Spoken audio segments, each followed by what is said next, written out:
Yep. And now we're back. Now continuing to transmit, yes? Yep, we are. We're on YouTube. Sorry about that.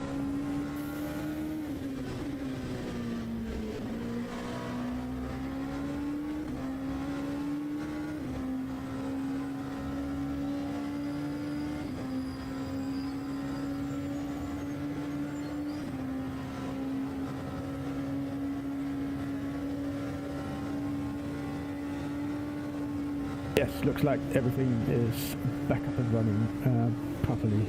Yusuf, that was yeah, what a mess. Well, it shouldn't happen. We shouldn't have a machine crashing in the middle of something like this. Quite sadly, it crashed in the worst way possible. So there's no log file, no nothing. We won't even know what caused the issue. So that's going to be tough to fix. Oh.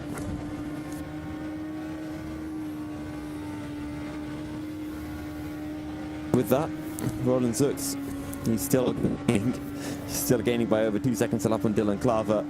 2 seconds a lap, a 2-minute lap. Well, you're talking about 60 laps, which will take the better part of 2 hours. So maybe in the final hour, Roland Zux will be on the same lap. Again, if he's able to shave off a pit stop due to, you know, having to reset the car, get a new engine, it means he would have left the pits with a full tank of fuel. So this was what, about 10 minutes ago, so 3 hours 13 minutes in. I don't know, 40 minutes, 1 hour 20, 2 hours 240, 320. It's going to be close. I think he might just be able to get away with doing one less pit stop. It's going to be very, very close though, I think. Gonna have to get my track map up once again so I can...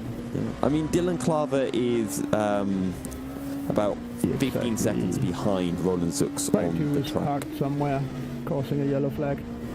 Oh no, bad news for Gabo Hevesi. I'm still riding a ball with Roland Zux, blue flags being shown. Chicane, he's back rolling. Oh no, not good news for Gabo Hevesi. And hopefully it doesn't catch out Roland Zux as we go through Blanchimont. Flat, getting a little tow from one of the MP2s up ahead. Jump onto the brakes down and bust up chicane. No sign of Gabo Hevesi, so he's probably got his car reset and all that. And with that, we're going to jump on into a commercial break. We have 3 hours remaining here for the 24 hours of Spa-Francorchamps, so stay tuned, we'll be back momentarily.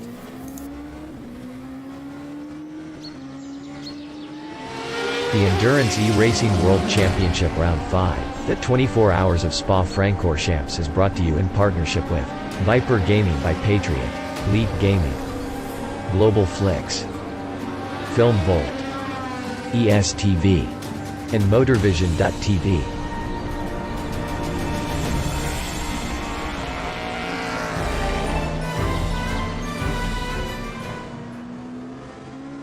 Racing for Green is here to help you carbon neutralize your racing. By planting new trees, Racing for Green offers to make your racing carbon neutral.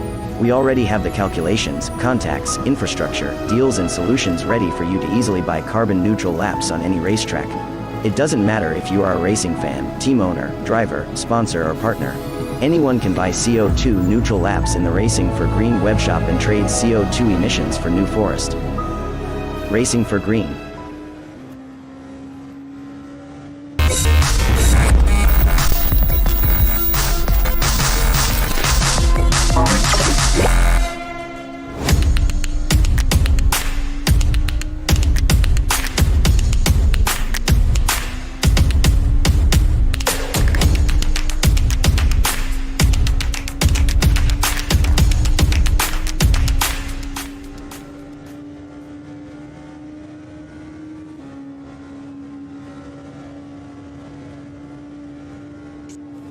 A 1v2 for the tournament. Pressure is on.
As far as the stream goes, now, Yusuf, we are back under stable conditions. Wonderful. So that is at least good. And we're coming back after the commercial break with Roland Zirk still doing his very, very, very best to catch up as the 26 has a massive crash. That was... Oh, dearie me. Hitting the barrier. That car has got to be completely smashed up now. That was into Farnet. I think it was a solo accident. Don't think there was any traffic anywhere near. He might just have overdriven the car in a kind of hot and quite desperate attempt to catch up and get back into second place. Do you by any chance, Yusuf, have the controls to rewind back and get that on a replay? Because I only have the magic power to select views. Yeah, I think that should be possible. So let me get up Cyril Malbrun. He's not even jumping on into the pits. Once you watch the crash, you will be amazed that he's not going into the pits. Okay, I'm expecting a double somersault backflip. He's still got his rear wing on. It's very close to that, very close to that. Once you see the crash now, you last time he had an accident, he lost the rear wing. Is he driving with, you know, there's an option, there's an aid to enable invulnerability? Is he driving with that on? You will be wondering after this. Oh, he's crashed again at the top of Radirion. He just crashed again. Oh, it was with the deuces? Ah, he had contact with deuces. Now he doesn't have the rear wing. Now the okay, right, I have the replay up. So, going through Pouon, he gets passed by Mugen Sim Racing. It's all looking good. Oh, and then he makes contact. Yeah, he didn't realize the deuces car was on the outside. I don't really know who to apportion blame for that on. I want to see that again. They're going to do a bit of commentator stewarding. Obviously, the commentator stewarding holds no value whatsoever. I mean, it's happened before. So I'm just going to pause it here because I want to get the POV up from Dylan Klaver. Yeah. Oh, that's really tricky. What did Dylan Klaver do wrong? I mean, I think it was a late go for the outside. I think that gap was always going to disappear. Even if he's lapping, I don't know. I'm on the fence. I'm leaning more towards it being a one-move esport fault than Dylan Klaver. The second part, definitely, I blame Dylan Klaver. Not Dylan, one-move esports over, but I don't think there was a huge issue with the second part. Anyway, so Dylan Klaver's into the pits. 3 hours remain. The way I would look at that, Yusuf, is to say, first of all, did anyone involved in that incident have a chance to do anything different than what happened? Well, I think they both did. 26, please hit speed limiter. Speed limiter. You are not driving safe on the track because you lost your rear wing. Please and thank you. Magnitude extremely loud coming from race control. It's always loud. The drivers just ignore race control. That's why it has to be really loud, isn't it? Oh, I'm gonna have to turn him down now.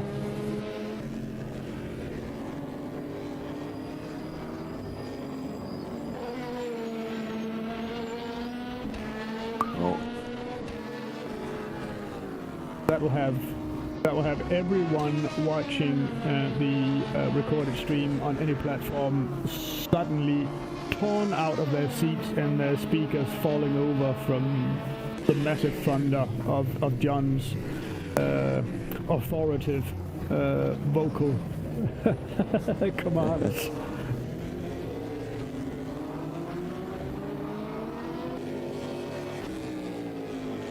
Is this the Car 26, speed limiter, thank you. That's, was that the chance that Roland Zux needed?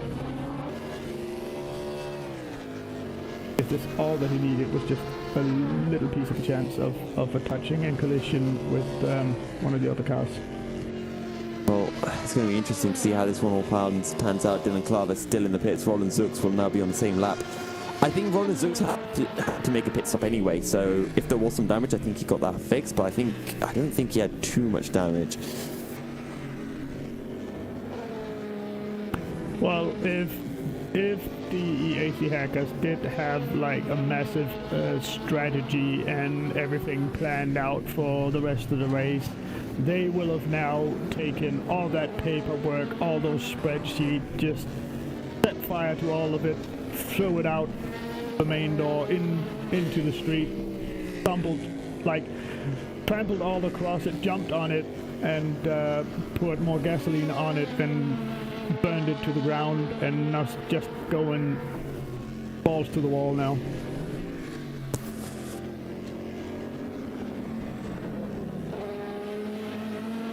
Well, uses are back out of pits.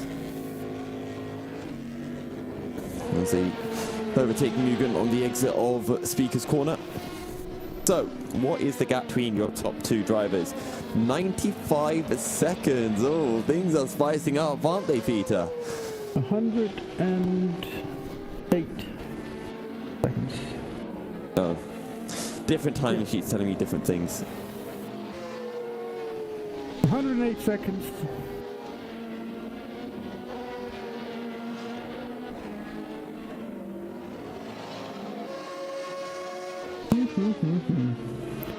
They're not going to let this one go, the EAC hackers, are they? They're not going to settle in for second place. No.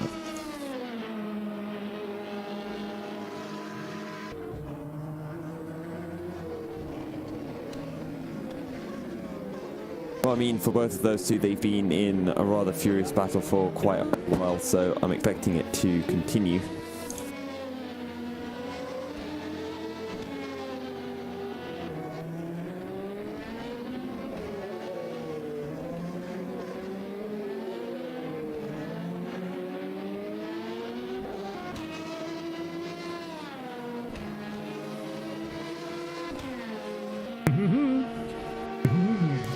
Guess they're still in the pits.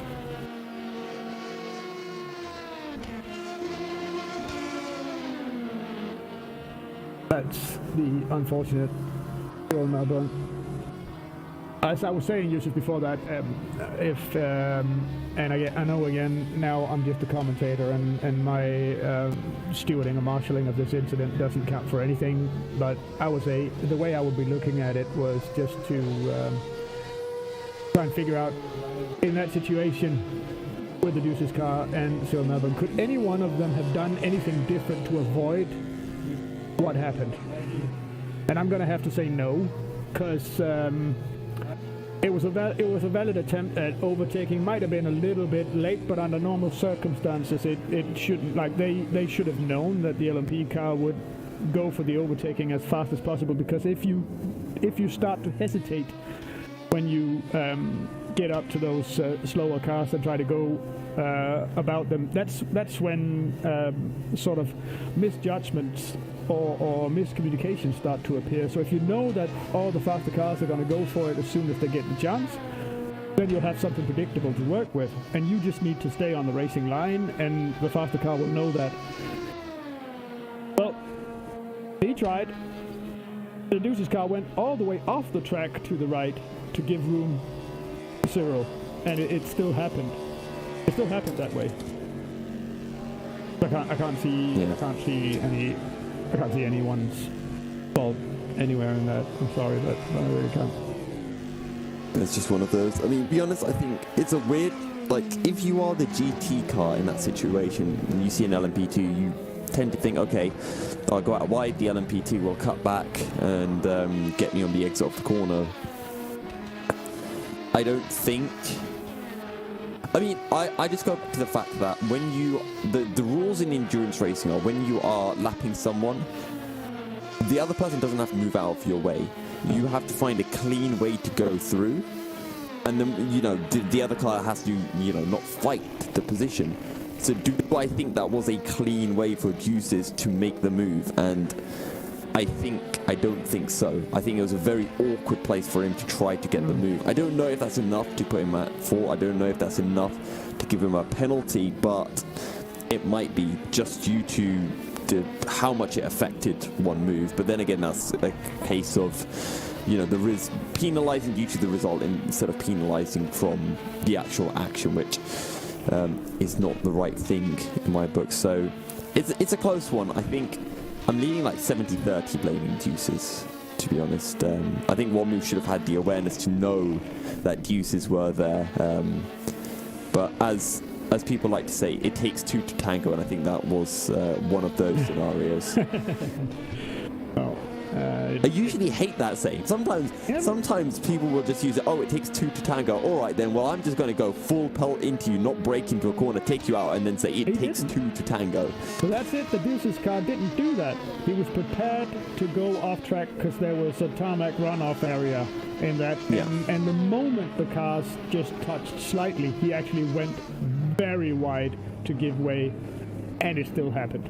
But that's the thing. He could foresee that incident happening, so was able to react to it. Whereas the One Move Esports car didn't know it was going to happen, so it didn't have any time to react. So only started to consider reacting once that contact happened.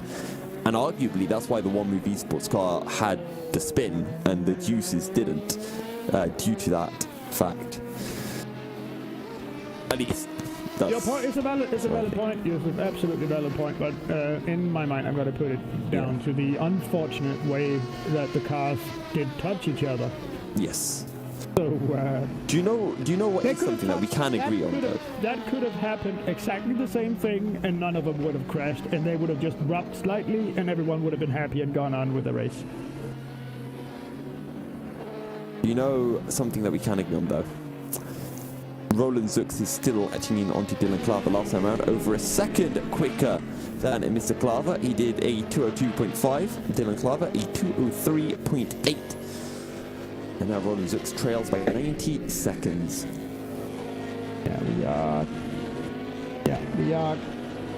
are getting really close into that half a lap gap now.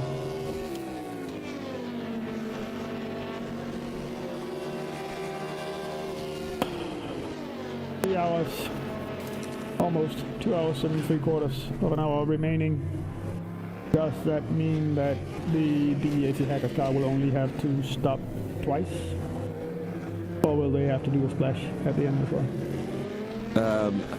That's what I'm thinking. I think in terms of strategy, it is as it is now, but Dylan Klaver or whoever is at the wheel of the Juices motor car at the time will have to make a short pit stop to put in about half a fuel load. That's funny, because that is exactly the same way that the race has been looking for the last, 15 hours or something like that. It's been all about that, who had to pit, who would blink last, who would have to pit last would be the one losing the race. I think we're still in there.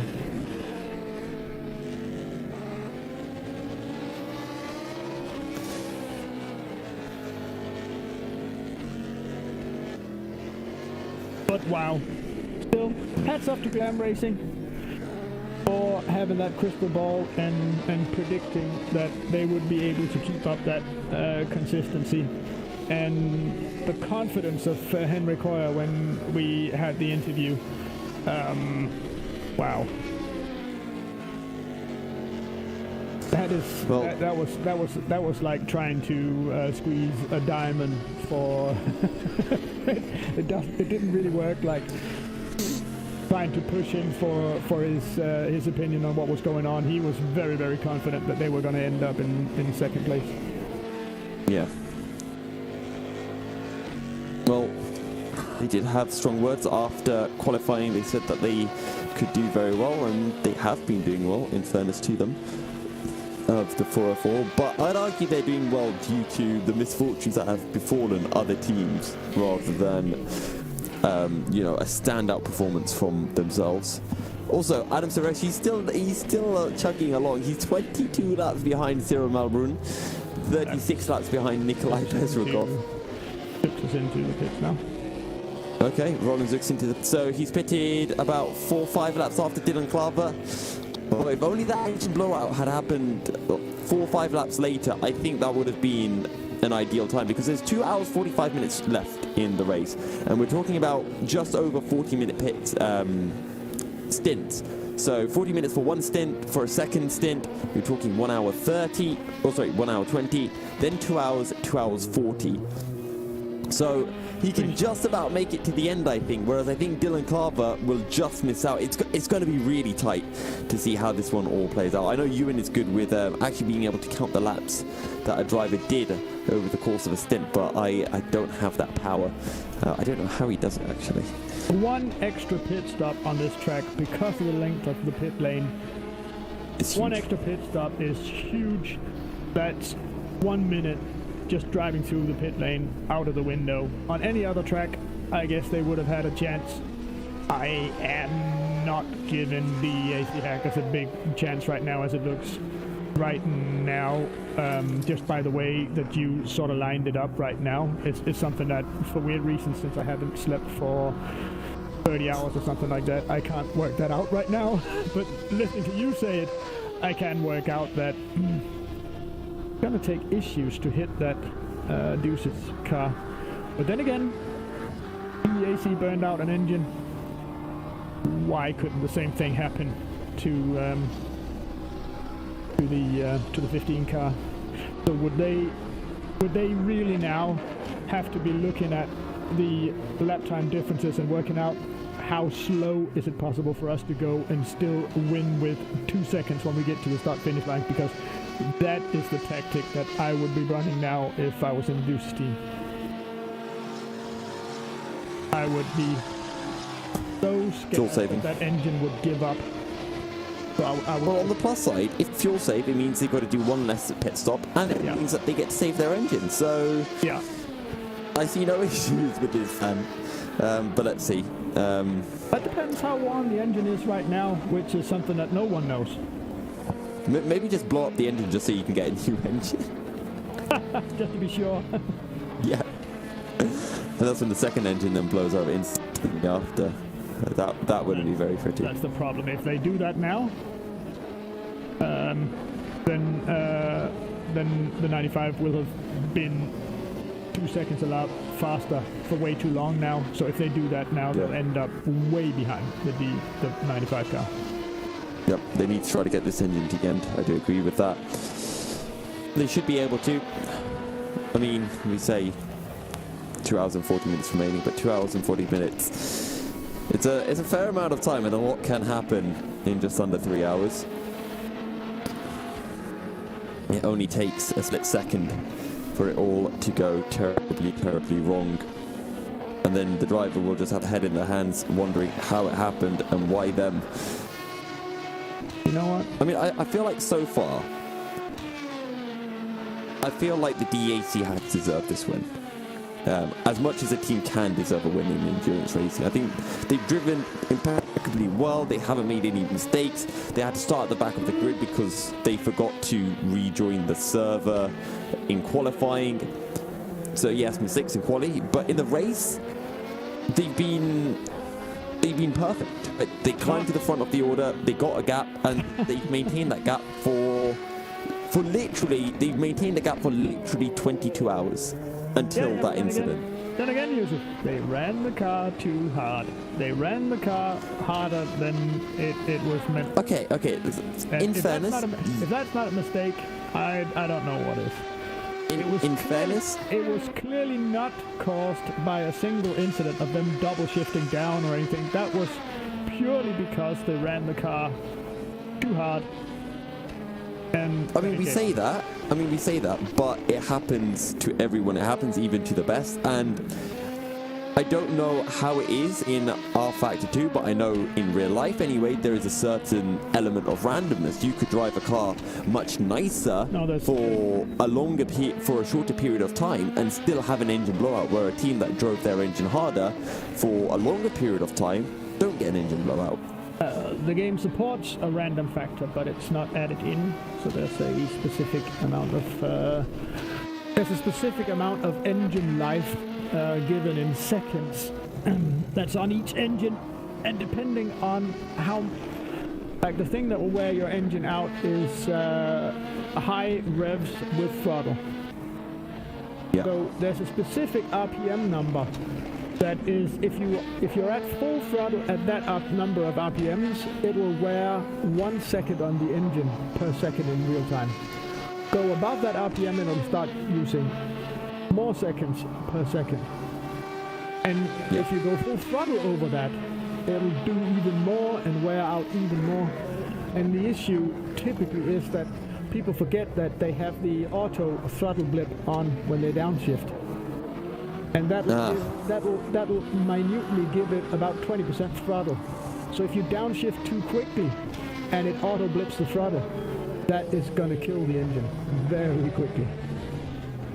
Well, a lot of things to manage in endurance racing. Managing your engines is another thing, and sadly for Roland Sux, whether it was him or another driver maybe being a bit too aggressive on the revs, it has cost them. How costly that will be is something that we will have to wait and see. But for now, they are 2 minutes behind. They have just entered on into the pits, or come out of the pits, and they are about, well, I want to say a lap and a half behind Dylan Klaver, but last time round, well, they went 3 seconds quicker than Klaver, so they're doing a fairly decent job, I'd say. No doubt about that. Oh, and now Zoltan Varmoni in the car, who I think will be in the car until the very end of the race. So now that Zoltan Varmoni is pitted, they're definitely on the same strategy as Dylan Klaver, without a shadow of a doubt. But they are a lap and a half behind. Yeah, so they're in with the penalties for rejoining, and as a comment to that penalty, that was just a steward pointing out that there's no 3-lap penalty anymore. The penalty is 1 lap.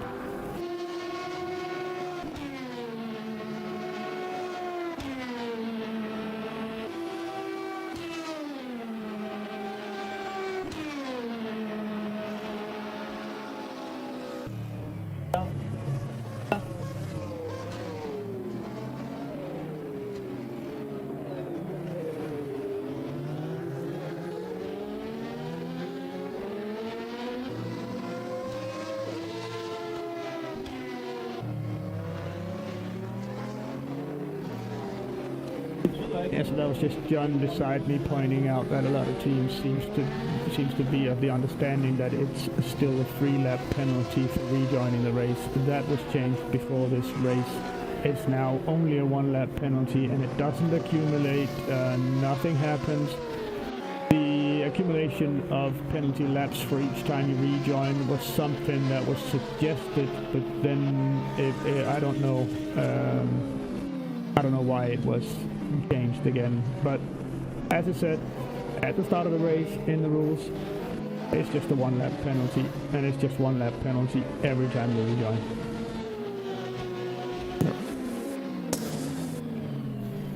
Well, and according to John, all 1-lap penalties are applied.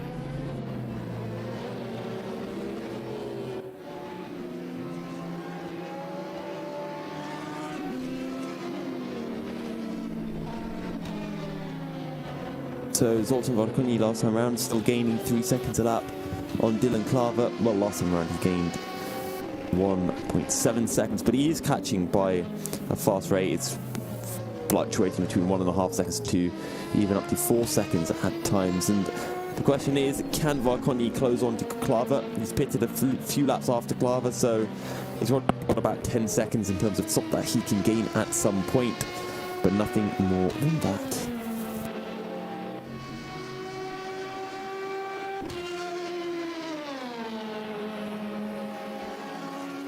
I think we are being joined by Ewan O'Leary as well, aren't we? Oh. I've not seen Ewan message yet, so I will await until I do have a message from Ewan, or I see him on our video chat. He's in the broadcast channel. We might be right at the door. And we might not hear him knocking because it's a virtual door and it doesn't really, like if you're trying to knock on bits, it doesn't really have a sound.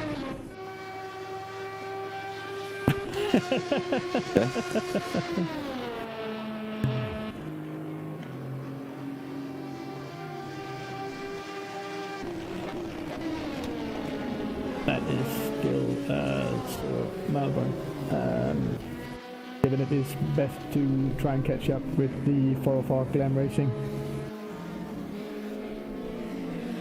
Not the most lucky couple of hours, last couple of hours for the 26 car. The incident that really cost them just now with the Deuces car was, I'm going to have to say, not of their fault. And according to you, it was 70-30 in the hands of Deuces on their fault as well. Yeah, I mean, I think it's very close. It's one of those where if I saw the stewards really put blame on either party and give a penalty to either one, I could understand it. And I wouldn't be going crazy over a bad stewarding decision, essentially. But we have to remember that before that, they were involved in incidents of their own making, which actually already cost them the position. So this last one was really just the last nail in the coffin.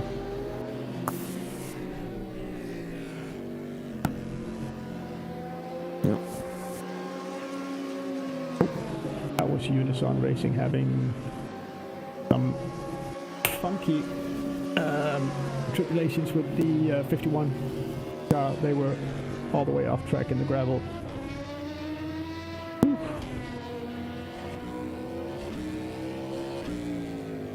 Will that be in the action replay if I press?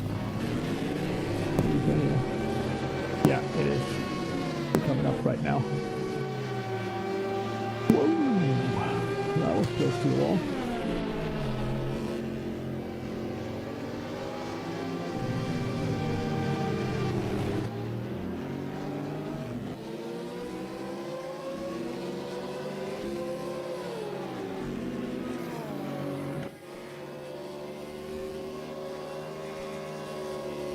As we're sitting here talking, Yusuf, 26 having issues again.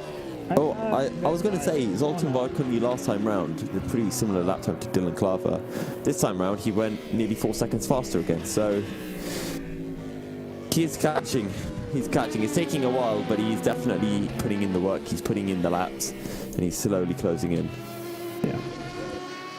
Well, that's something that we are going to have to let play out during a commercial break because we have passed the half-hour mark, which means that it's time for a word from our sponsors. So hang on, stay in there, stick to it. We'll be back right after this.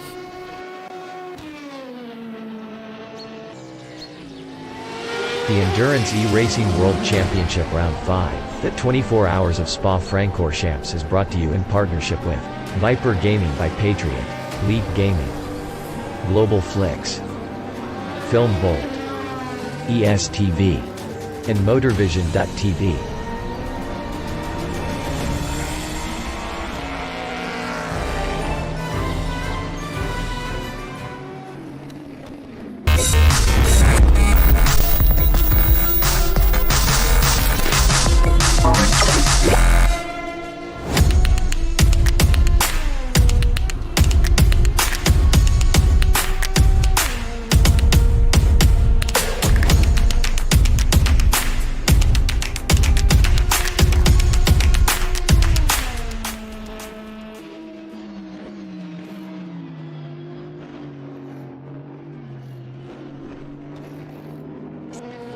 A 1v2 for the tournament. Pressure is on.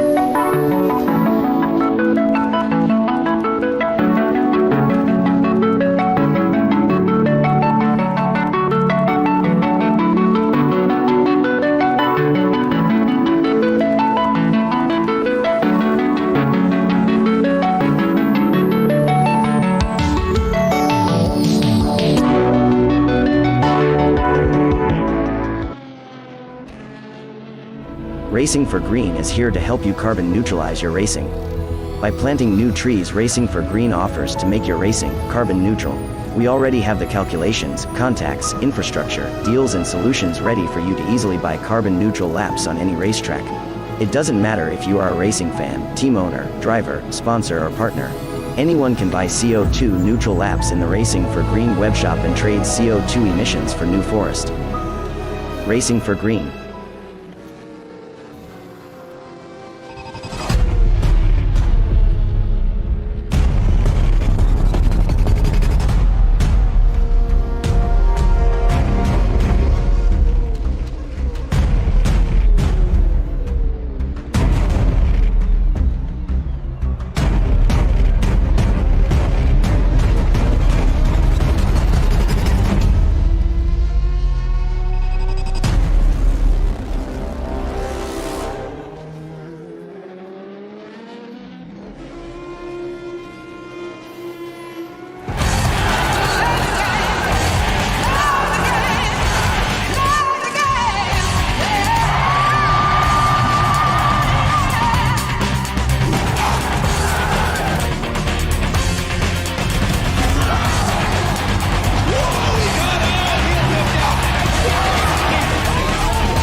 You are back on, if you didn't know. Welcome back, folks. I did not know that I was back on. Because I had to go for a quick break, so... trying to make it back as fast as possible. Well, we have just under 2.5 hours remaining. Spa-Francorchamps. The battle is still between Dylan Klaver and Zoltan Varkonyi, and while the gap is bigger, it's actually more exhilarating than it was before, because Varkonyi is closing in hands over fist to Dylan Klaver. Before I was talking about how I hope Goose Motorsport took Dylan Klaver out of the car so that the battle would be more exciting. Now I'm hoping Dylan Klaver stays in the car and Zoltan Varkonyi can continue catching, because we might be having a thrilling finale once again here at GTR 24H. It seems every time, Peter, the race gets very dull during the middle, and then right at the end we get a spectacular stadium finish, as we have died on YouTube again, I think. I am seeing all online traffic here, all online numbers everywhere, so there shouldn't be an issue. Yeah, all the time, every time we, it seems like there's always someone battling right to the end. Yeah. You would have thought that we scripted this, and every time we have a meeting with the drivers, and we tell them, yeah, well, you're going to crash out at this time, you're going to crash out at this time, your engine's going to give up at this time, and blah, blah, blah. But well, it's just the way it happens. Yeah.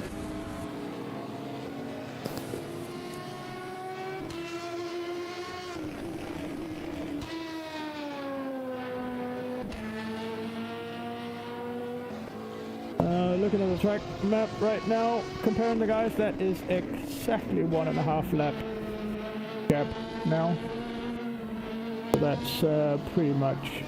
Well, when you remember that Varkonyi down to. Well, Varkonyi was almost 2 laps down. It was literally 2 laps minus a straight. the fact that he's gained half a lap that quickly is very impressive, to say the least. And he's still gaining 2 seconds a lap. He did it in an hour. Yeah. There's 2.5 hours left. Which means it's going to be close. If they're capable of keeping up this pace and this gap in pace is going to remain, it is going to be extremely close.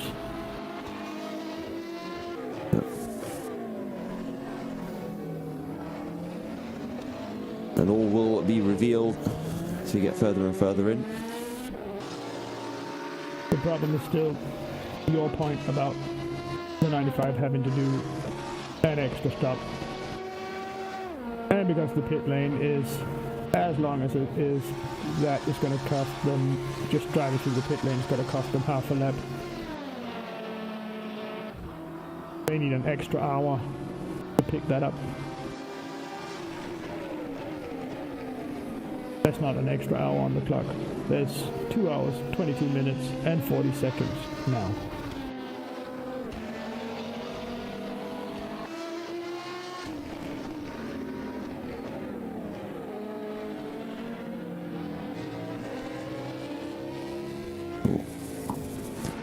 Just keeping an eye on the gap, and we will continue to inform you viewers of how the gaps are evolving.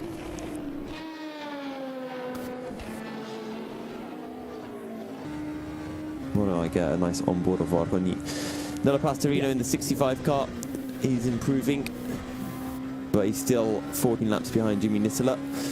And to be honest, in the hypercar class, things are pretty much locked in. Viaduct in third, Pastorino second for Satellite Racing, and the other Satellite Racing car will be taking the win, but not the win of the overall race. That will be going to the LMP2 field once again. Strangely enough, yeah. Oh, Claver's in the pits. Oh. Claver has jumped into the pits. Now, we're expecting Varconi to be pitting in 2-3 laps times then. On my track map, he is still running around the track. He's in Brussels. Oh, yeah, sorry. Claver just came out pits. Claver has just made his pit stop. I looked at the YouTube stream, which showed Claver in the pits.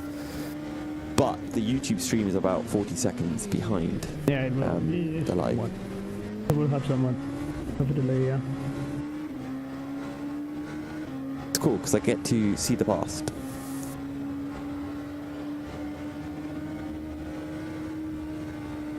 I mean, Claver stopped in the pits, so no, he has only just come out of the pits now.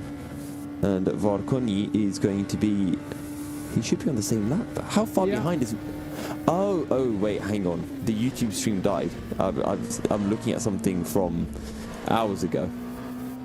Ah, okay. Yes, that is the issue. Okay, I do apologize, guys. I didn't understand either. Yeah, Varconi's just gained a second over Claver last time round. Oh, that's a moment and a half through Brussels. Did you see that rear end? That just went. Saved it nicely. So, do you think Varconi is pushing? I get a feeling he is. No, he's just having a Sunday drive, isn't he? No. This is, as I said, all the rules, all the strategy, all the preparations, all the practice, all the thoughts, everything out the window, just balls to the wall. They don't even want to calculate or think about the splash and dash that they might want to do at the end or whatever I'm just going to say there is no plan right now other than full attack mode, 150%. I want to correct you on that because I think that's the case for Varconi, but Dylan Claver, I think he needs to nurse that car as well. He does not want an engine blowout at this stage. Yeah. Because then it's race over. Claver really needs to nurse the car at home. If possible, he would get out of the car and carry it instead. Yeah. To be honest, technically it's a virtual car, so it's weightless. Yeah.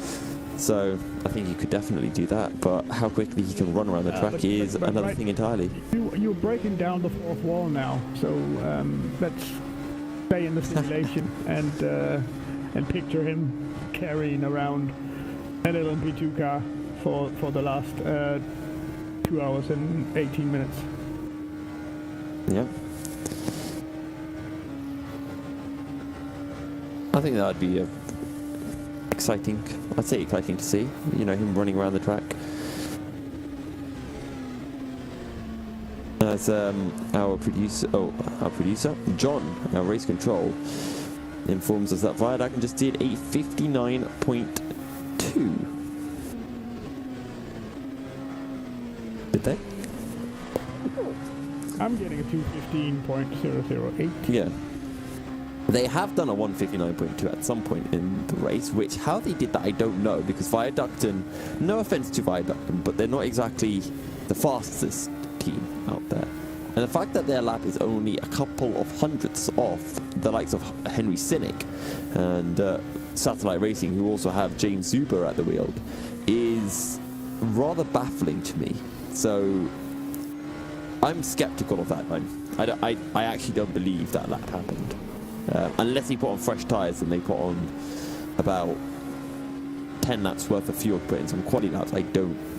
That does not make sense to me. If they did with a full tank of fuel, that is absolutely phenomenal from them. But I'm very skeptical as to whether that lap did actually happen. To be honest, during the night when you were asleep, Yusuf, they had a driver in the car, and well, compared to the other drivers in the car, he was in a class of his own. He was making that car fly. Well, talking about John saying they were suddenly lapping down in the 201s for no apparent reason, just like doing 204s, and then bang, 201s. So I'm getting confirmation from John saying it did happen on lap 571, and then in caps locks saying it was Mikel Sigor who did pull out the lap. Okay, he would have the experience to do it, yeah. But then I still wonder why they didn't qualify higher up in qualifying if they could have had Mikel. Oh, that's a moment on the rear end. No. That was exactly the Viaducton car. That was exactly that's a drive-through penalty. That has to be a drive-through penalty. Zoltan Varkoni has just thrown it away for the DAC hackers. Oh, dearie me. I'm going to get a replay of that. He just locks up. The instant replay is on screen right now. Yeah, so just look at that. Just dives inside. Oh, I wonder if he would have even made the corner at that speed. No, he wouldn't have. So at that point as a driver, he had two options. Either go to the left or just try to throw it down the inside and hope it gets stopped. And Zoltan Varkoni went for the aggressive option. He hoped that the Viaducton car would see him coming from far back. And sometimes the Viaducton car might see that. But in this situation, definitely not. There is no way that 95 car does not get a drive-through penalty for that incident. And I think that has just thrown their race away. And ended up just straight up T-boning. Yeah, it was just a mistake. It was a straight up mistake from Zoltan Varkoni. Well, he's under pressure. He's under tremendous pressure right now, so mistakes will happen. It's just a shame to see that getting let loose onto other cars on track. But, are you able to get that from an outside viewpoint, just so we can, better see what actually went on? Yeah. Because from inside the car, I think it was quite hard to judge whether he was just way too late on the brakes or... I noticed a little bit of a lock on the rear. The rear seemed to squirm from the driver's POV. But we'll go back and see if we can... I hate the fact, but there's definitely a drive-through penalty that is going to hit him. Maybe a time penalty, but I think it's going to be a drive-through, unless Viaducton don't report the incident. Yeah, that's exactly what I was going to say. So if Viaducton have a feeling now that they would have been going too slow through the corner, and by that means getting into the way of the fight for the win, they actually might not want to report it. Did you just see that car flying? Yeah, that's missing data. It's Africa to sort of... Should we show that on stream? Because I think this is the fastest way to go around Speaker's Corner. Do it. Okay.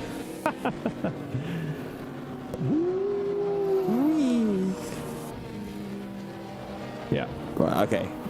Serious time, I'll go back to the actual incident. Because we're pretty much there. Because that is Brussels. And the incident happened through Le Con just 2 corners before. can see the viaducting car in the background, actually the one that got clattered into. We are allowed to have fun with the direction prediction code of R32, which is what it's... Yeah, that's not gone well at all. Okay, right, so here we go.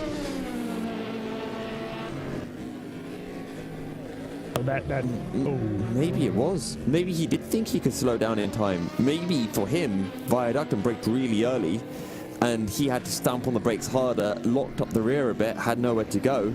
I'm sure that's what Zoltan Varkoni will argue anyway. Is Viaductum off the racing line? Not really. No.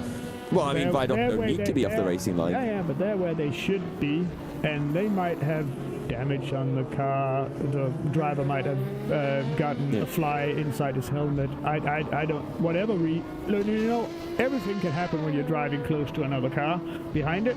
So you should expect, like, don't put yourself in overly dangerous positions. Would he ever have been able to make that cut up the inside without Viaductum giving him space to do it? No way. And Viaductum should just follow the racing line. So yeah, I'm completely and 100% agreeing with you. That is sadly going to need a slap on the wrist. That was not a way to drive. And I know it only, like, Varkoni doesn't usually do this kind of stuff. Now, in fact, when he was overtaking the Musto car, he was making very sure that the Musto driver actually knew that he was going to go up the inside, and he was kind of hesitant about it. So yeah, he wouldn't really drive in that way normally. So it's from him being under tremendous pressure. That's why it happened. Big shame. Well, now I'm just looking at the timings, and Zoltan Varkoni is now on the same lap as Dylan Klaver. He's 115 seconds behind, but 115 seconds too much. Yeah, sadly.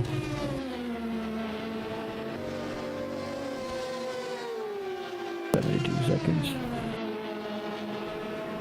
That is the distance from, let me see, bus stop and all the way around to Speaker's Corner. Quite exactly. He's staying out as well for a few more laps than Steen Prince. Also, the number 15 users have taken Dylan Klaver out of the car and put in Steen Prince, who is a little bit quicker as well, may I add. 63 seconds between the pair of them. That is not a lot.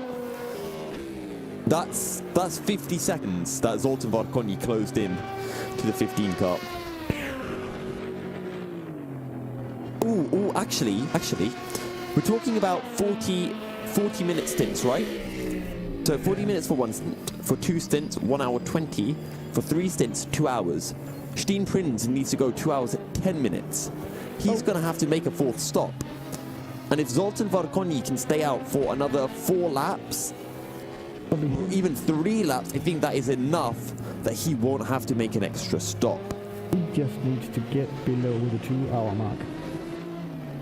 Even if it's just above, I think he could fuel save a bit so that he doesn't have to do an extra stop. It's going to be close, but if he gets a drive-through penalty, none of this matters because he's going to be much further back.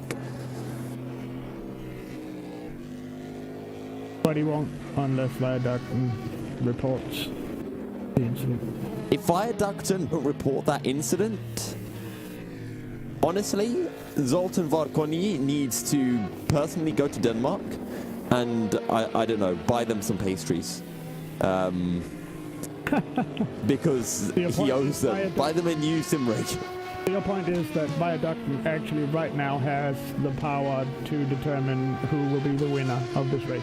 Yes. Because if it does get reported, he'll end up serving minimally a drive-through penalty. And that'll cancel the effect of the possible extra pit stop for Deuces. Precisely so. And, I mean, I know for myself in experience, but this is with racing in F1 leagues, sometimes you'll have an incident with a driver. After a race, you'll go and apologize to the driver. in the hope that they won't report the incident. You kind of butter them up. You're like, oh, I'm really sorry about this. It's just a mistake. I got caught out, blah, blah, blah. I hope it didn't hurt your race. We're still friends, you know, all of that kind of stuff. And you hope. And then sometimes they'll say, yeah, I accept your apologies. No hard feelings, but I'm going to report it anyway. And you're like, oh, God damn it. And other times you don't, because you think what you did was perfectly fine and they were the ones at fault, and you'll argue it in front of stewards, and then the stewards will say you're wrong, and then you'll talk about how the stewards don't know anything about racing and blah blah blah blah blah. Might be the position of Viaduct that they really don't want that power, so they're not going to get involved. They're not going to report it because they don't want to be the ones to decide who wins the race. I've just seen Roland Zug in the YouTube channel. Haha, 107% DPI. I don't know what that is in reference to, actually.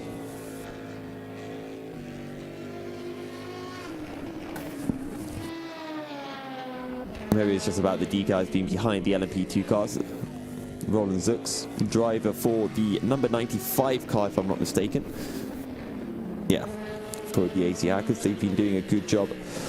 Hopefully, Roland could let us know if they are going to be able to make it to that, well, near to that 2-hour mark, and the point where they will have to do one less pit stop than the 15 Juices Motorsport car. This race, the entire race strategy for Zoltan Varkoni, the hopes for DEAC Hackers, the hopes for Hungary, rest on that one simple fact. Can they do one less pit stop? If they can, we're talking about a 60-second gap over 2 hours, which is doable. Zoltan Varkoni is flying in his LMP2 car, but if they have to do the same number of stops as Steen Prinz, then they will be a lap down effectively. If I was the DEAC Hackers, I wouldn't tell. I wouldn't let anyone know. I know it would be nice for us to know, but it would be nice for the Deuces guys to know us as well. Because right now, if they are having the suspicion that DEAC can go that far, then they will have to push. Now, regarding all of this, I have a special someone. I've got a Deuces Motorsport member in the form of Turn Lower, who has joined us. Turn, how are you doing? He needs some talking power here, so there we go. Give him the power to swap. Hey, Turn.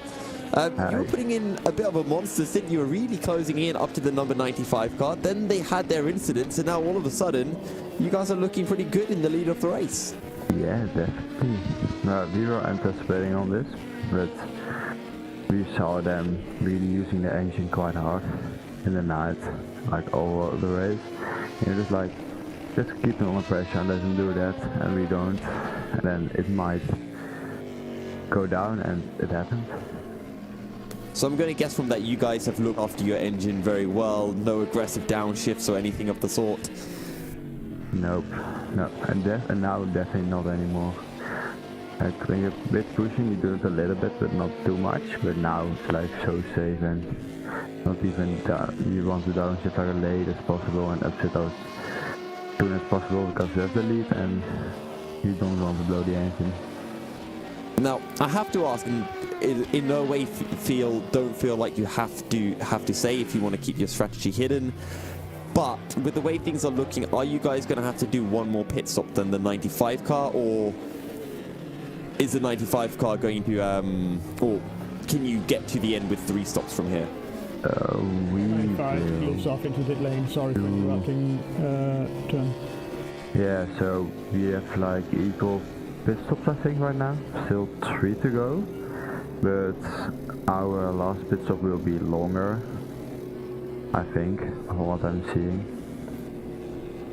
Okay. So essentially this is a battle between you two and 60 seconds separating you rather than a lap and a half.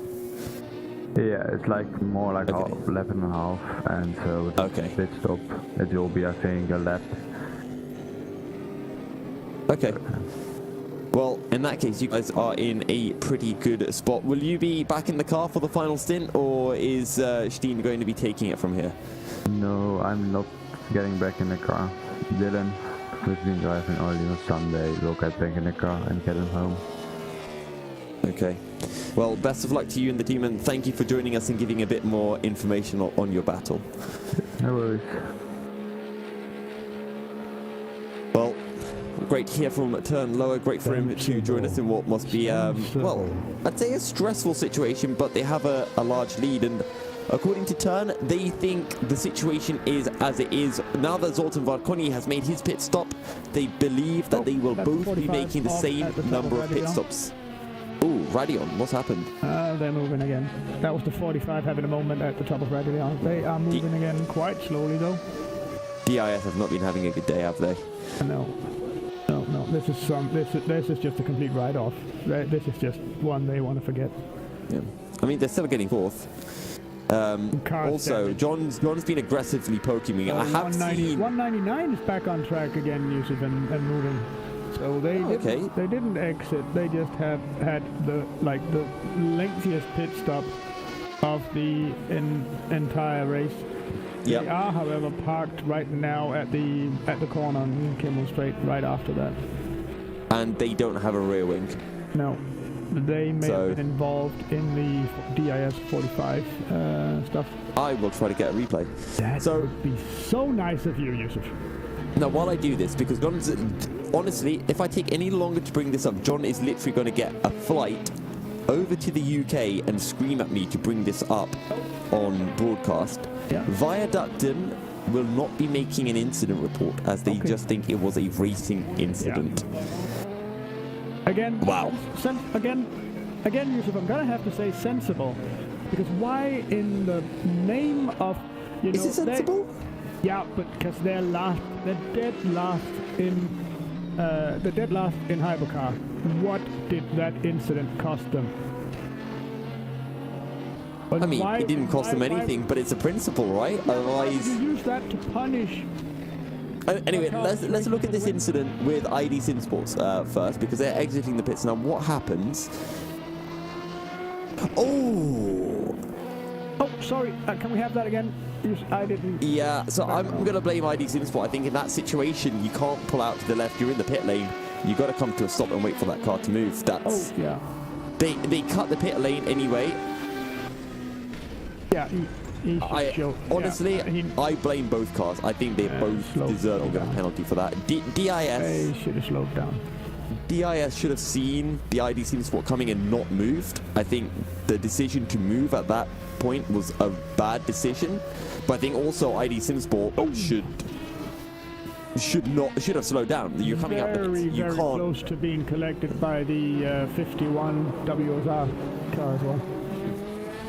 Well, either way, it's more bad news. ID Simsport, they come out, it's like, right guys, let's just bring this car home. They come out of the pits and they have an incident straight away. It's not pleasant. Honestly, after that one, I can just see them retiring. But, okay, so to go back to the incident with Viaducton, I mean, you might as well then just make an argument. Say, oh, if you're at the back, never file an incident report. Sure, you won't make any friends if you file that incident report. I mean, maybe some friends over at Uses, but I think there's still a principle. I think if someone has negatively affected your race, I still think there is a reason to do it. Otherwise, you get weird situations like this, where some incidents will be reported, some won't.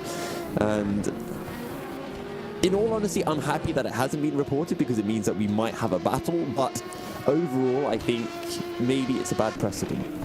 Yeah, I'm gonna have to turn towards the direction of me being in some, or quite a lot of ways, quite libertarian here. I'm gonna have to say that principle and that decision is entirely up to the Viaducton guys. Oh yeah, absolutely. I don't think we should be judging them for anything that they choose to do in this, and definitely the reason why is they do not want to get involved in this, and they might feel that they slowed down excessively, and that was a fault of theirs. So that might be why they didn't want to report it, because they might have the opinion that they were equally at fault in this for slowing down way too much.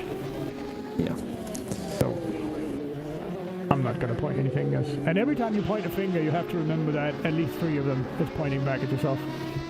Yeah, that's fine. I'm happy to have their fingers pointed at me. I enjoy I enjoy prodding into the discussions regarding incidents and laying a bit of blame towards the drivers. I think as long as it's a healthy discussion, which I think it is. And a little bit of drama is always entertaining. We have to have that on track. The entire thing of this is built around drama and suspense. So don't do too much to kill that. I mean, I wouldn't say it's not around drama. I wouldn't say this is.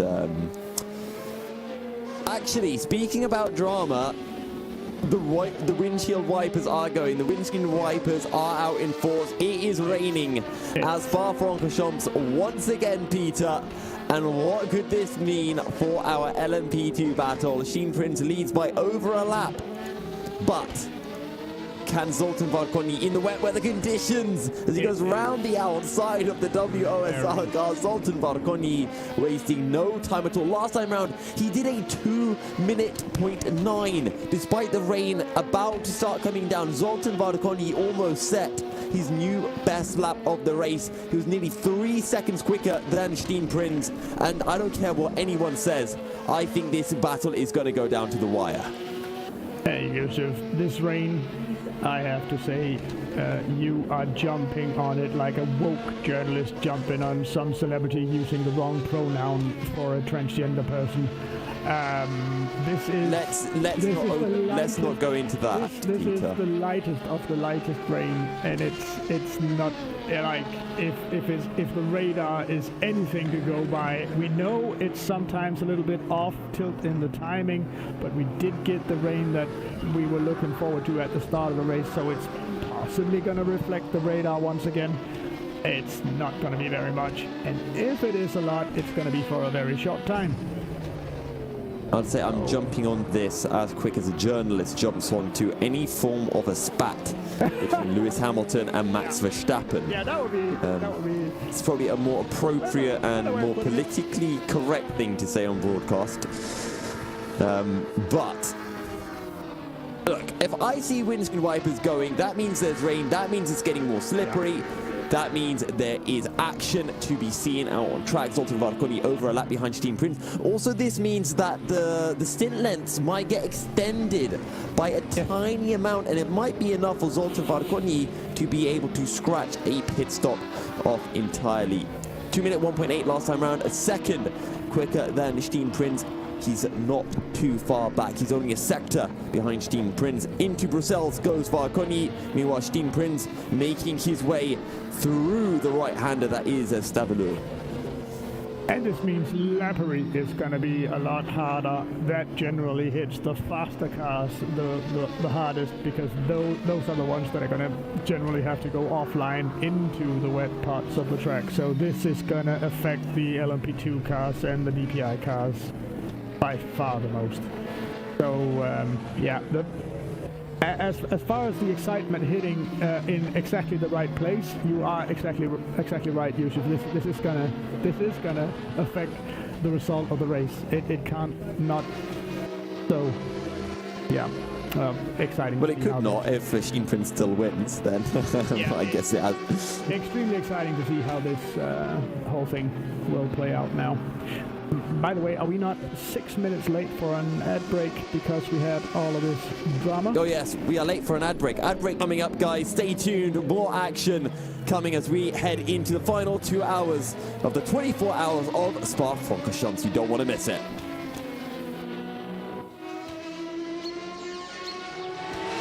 The Endurance E-Racing World Championship Round 5, the 24 hours of Spa-Francorchamps is brought to you in partnership with Viper Gaming by Patriot, League Gaming, Global Flix, Film Volt, ESTV, and Motorvision.tv.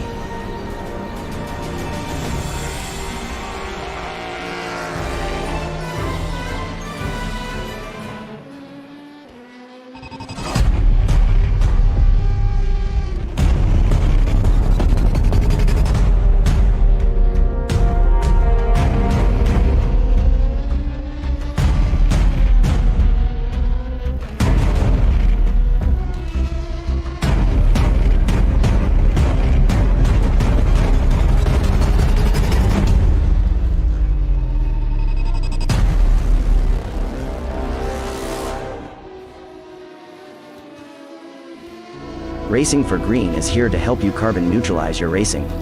By planting new trees, Racing for Green offers to make your racing carbon neutral. We already have the calculations, contacts, infrastructure, deals and solutions ready for you to easily buy carbon neutral laps on any racetrack. It doesn't matter if you are a racing fan, team owner, driver, sponsor or partner. Anyone can buy CO2 neutral laps in the Racing for Green webshop and trade CO2 emissions for New Forest. Racing for Green.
A 1v2 for the tournament. Pressure is on.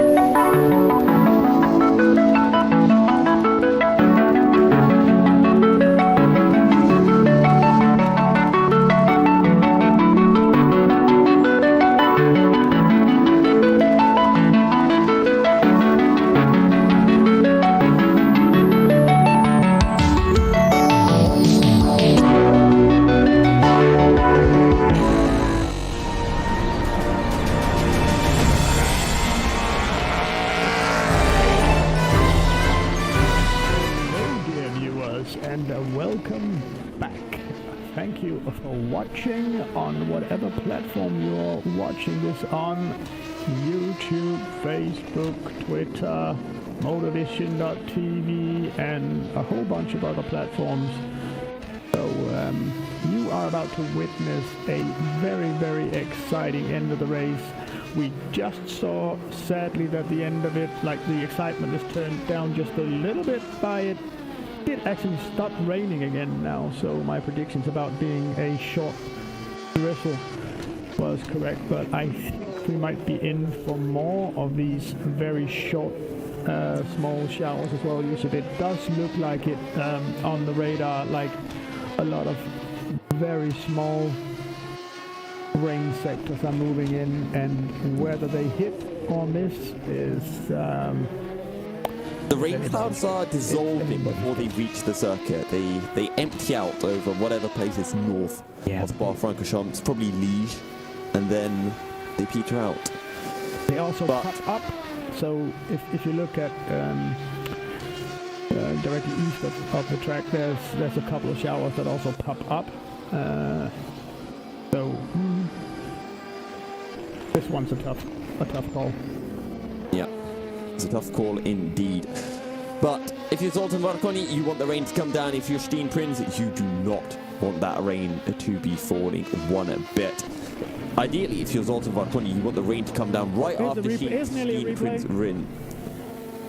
Replay? This time it was with the leading car. It was not with the 95 car, but it was still that was Steen Prinz having to lap the Viaduct car, and there was a bit of indecisiveness again in the direction of the Viaduct car.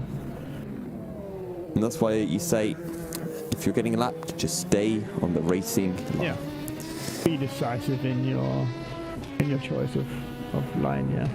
That's Unison in the background in their Aston Martin. They're leading the GT3 car, GT3 class. They dive on into the pits, and Uses continue to lead the way.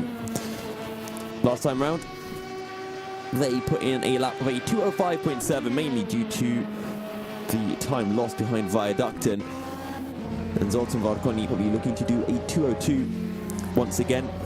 He's making his way into that bus stop chicane. He's not far behind at all. He's less than a sector of Steen Prinz, and then a lap. Remember, the gap between himself and Steen Prinz was sitting at about, I want to say, 100 seconds. No, I think it was down to about 80 seconds after the pit stop, maybe even less. I can't remember. Actually, no, it was down to 60 seconds. That's it. It was a minute. But that was after Steen Prinz had pitted. And Zoltán this time round, a 2:02.5. He takes 3 seconds out of Prinz. Prinz making his way through Brussels. Zoltán over Radion. Honestly, half an hour, he's going to be on the back of him. And I know before I was commenting on the Deuce's driver not driving particularly quickly, and I was commenting on whether they needed to take him out of the car, bring another driver in. I would like to apologize for that, because I think honestly this is Deuce just giving the order of do not drive fast. Yeah. Make it ensuring that the drivers take no liberties with revs, and saying we don't care if we lose 2 seconds a lap, you will not blow up the engine. And sensibly so. And apparently, as it turns out, they've been doing that for most of the race. They only had short periods of really pushing the car. So very confident that if they nurse the car for the rest of the race, it will make it back home as the wheels on. 17 is making its way out of the pit lane. That will be its second to last stop. They are going pretty far on a full tank of fuel, so he will only need one more stop before the end of the race.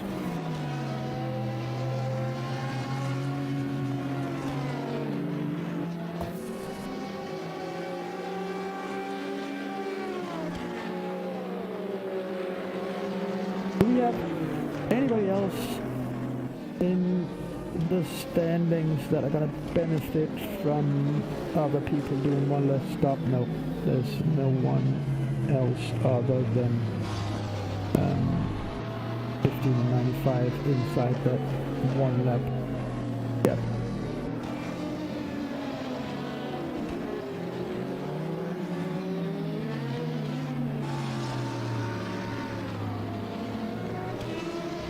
Andreas Nygaard now in 199 for Anderson Sport.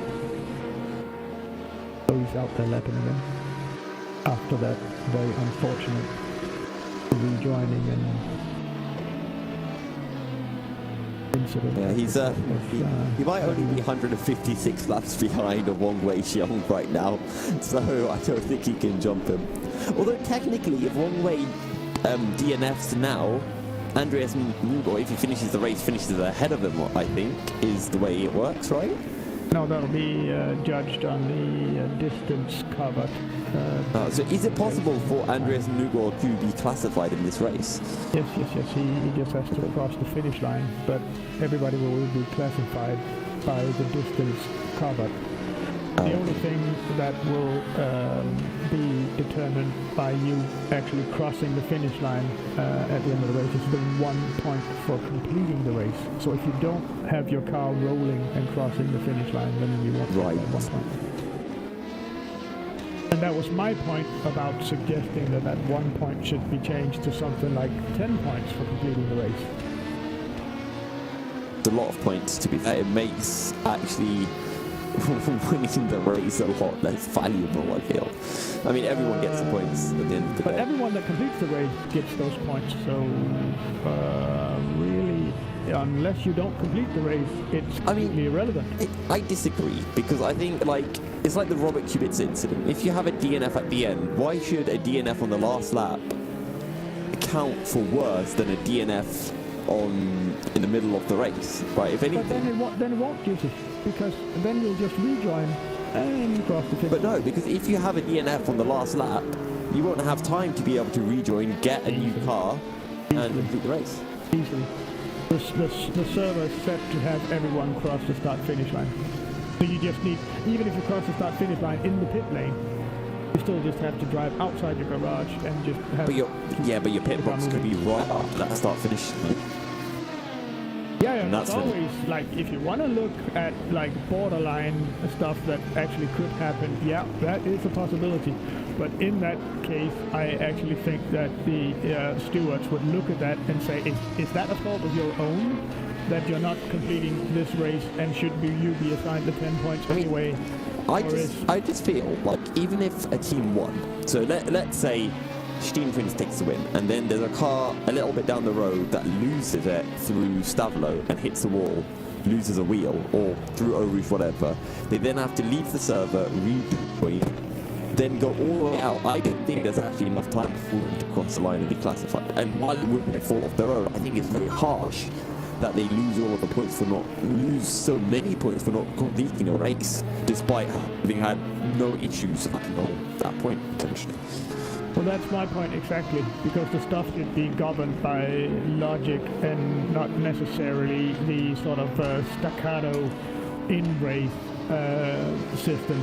So if you crash out a lap shy of the end of the race and don't have the time to rejoin, I'm pretty sure the race stewards are going to look at it and say, was that your fault that you didn't have the time to complete the race and have a rolling car to cross the start-finish line, or was that due to other stuff, and then have the points assigned even if you don't cross the start-finish line, because it's all about the context and not about the specific actions that's happening. I think it makes a lot more sense instead of saying that if you just get the points instead of for finishing the race for being within 95 or 90% of the laps done by the leading car in your class, because that has effectively the same thing. That has the same effect, yeah.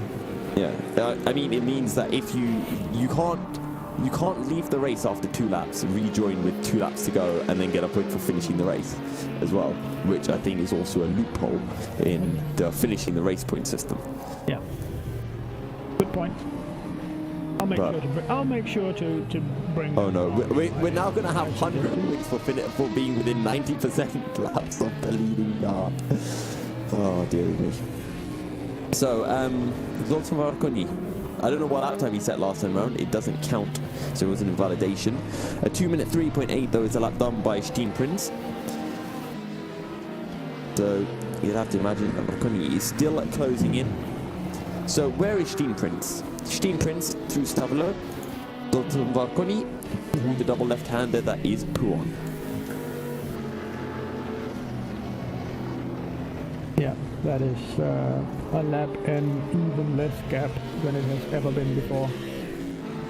So, yeah, the 95 is catching up quickly.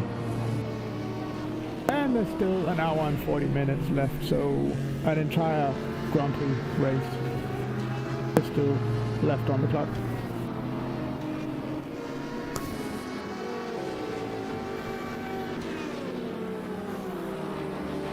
Still a while. Zoltan Marconi then, he gained 4/10 in the opening sector over Steam Prince. How has it gone for him in the middle sector? Exactly the same as Steam Prince. Does he come into the pits? No, he doesn't. Wait, Steam Prince needs to pit before Zoltan Marconi anyway. So, remember we said 40 minutes for a stop, then 1 hour 20. So I'm expecting Steam Prince to pit in about 10 minutes time, and I'm expecting Zoltan Marconi to be pitting in around 15 minutes time, maybe nearing 20 minutes. Honestly, Zoltan Marconi, if that blow up had happened for the 95 DAC hands, 3 laps later, I think it would have gained a pit stop over Steam Prince, and that is honestly such a shame for them.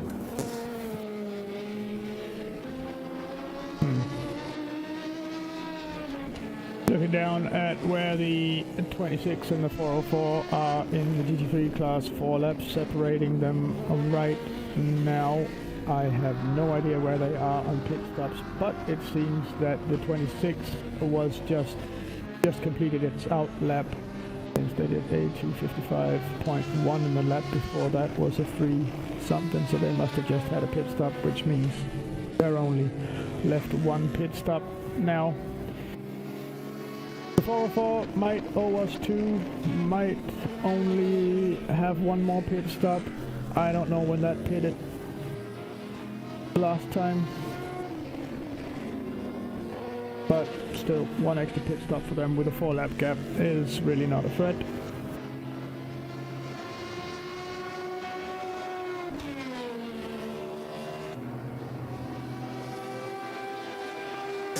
Well, just keeping an eye on Varkoni still, because that's the only real battle to be watching. Everyone else is over a lap apart from each other. I mean, technically Varkoni is a lap from Steen Prince, but I'm hoping that Varkoni has one less pit stop to do. He gained a second in the middle sector. So, Steen Prince through onto the Kemmel Straight, Varkoni into the source.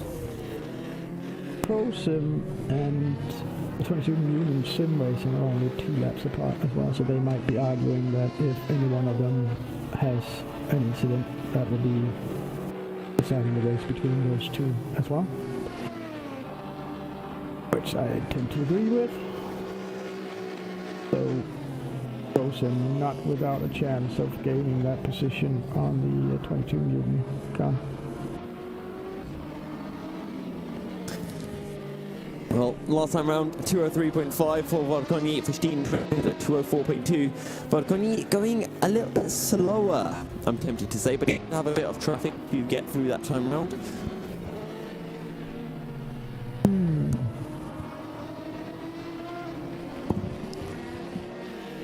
Would he be? I think at the very least, Varkoni will unlap himself. Yeah.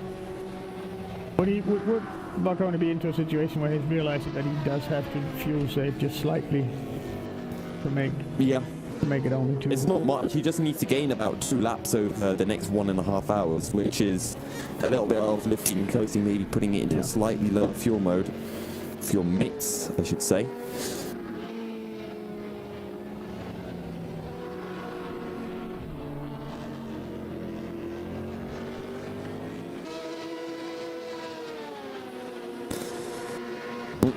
Zoltan Varkoni will pass one of the GT cars, that's the Musto GTE, not quite sure which one of the two. No, but that was definitely less aggressive than he was just 15 minutes ago. Just taking time to have a collar, opening in some quick laps at 201.3 last time round.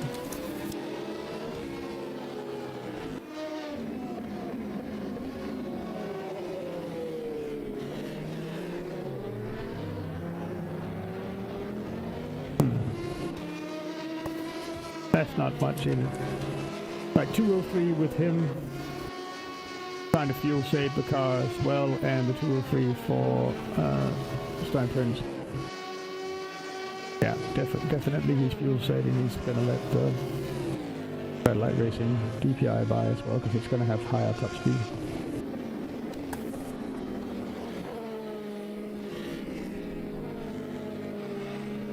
He's stretching it now.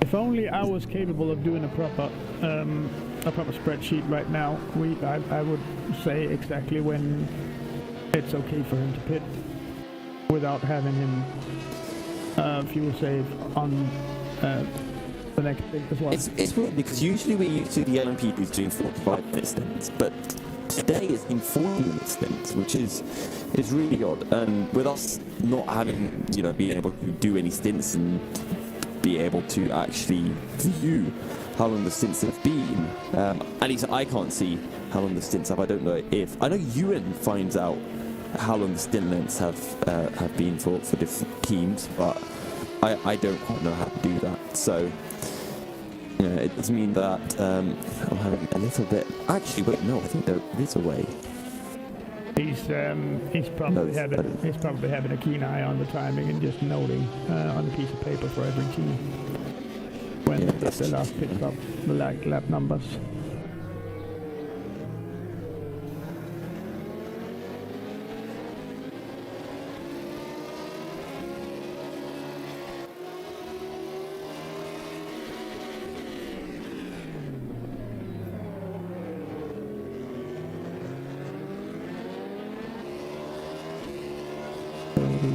Newcomer to the series, 4-1 Blue Steel Racing team getting well out of the way of the 95. They're not having anything mended in that fight, they're just staying out of it.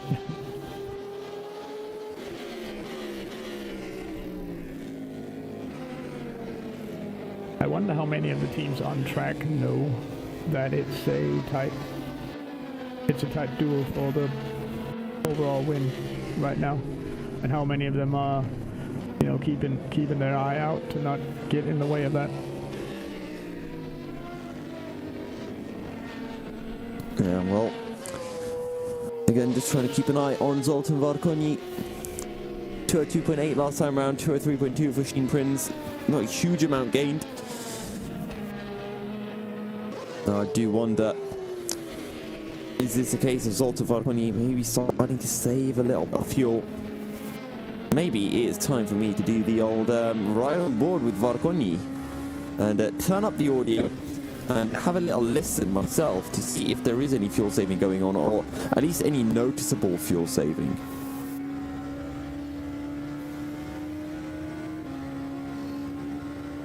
So let's just listen into the bus stop if he left, or even through Blanchimont.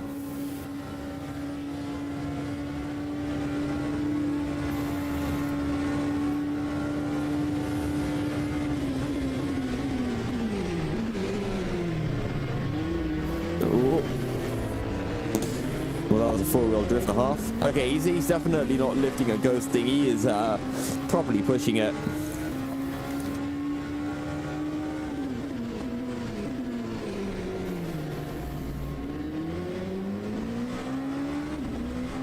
He's short shifting.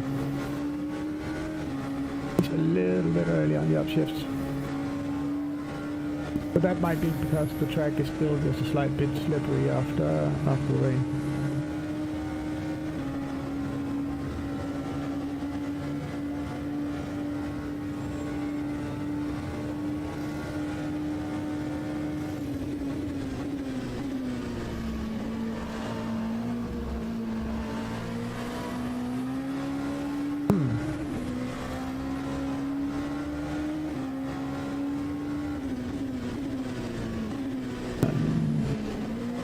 He's still pushing you because he had his last lap time invalidated as well.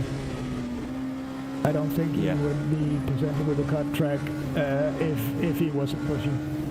He wouldn't go that close to the. Yeah, he's pushing hard.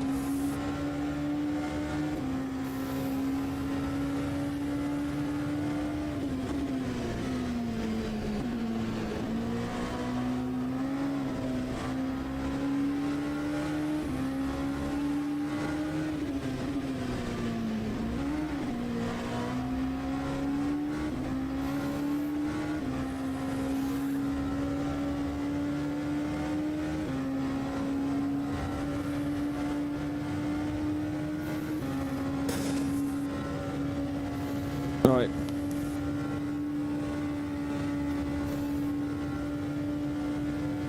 So, the gap between Varkonyi and Steen Prinz. 82 seconds now, because Steen Prinz has jumped on into the pits. But Varkonyi has not. Is it really 80 seconds? I thought the gap would be closer to 60 seconds at this point. Okay, wait, hang on. It's 47. Okay, 40 seconds. That makes a lot more sense. 48. This means that with every stint that comes through, it's dropping by about 20 seconds. So, in about an hour, in about 40 minutes time, that gap's going to be down to 20 seconds. And the number that we are looking for is 1 hour, 20 minutes. I don't think that's yes. I think the object for the 95 is to get just closer and closer to that 40-minute mark. Because before they were about, I think, 6 minutes away from it. But we can agree that if they exit the pits this time around with less than an hour 20 on the clock, they definitely only have one more stop to do, yes. That means they made it. Okay, with that calculation, Yusuf, we are late for an ad break, and I think now is a perfect time to let our sponsors have a bit of airtime, so hang on. It's going to be an exciting finish to the 24 Hours of Spa-Francorchamps, the 5th round of the Endurance Racing World Championship. We'll be right back with you after this.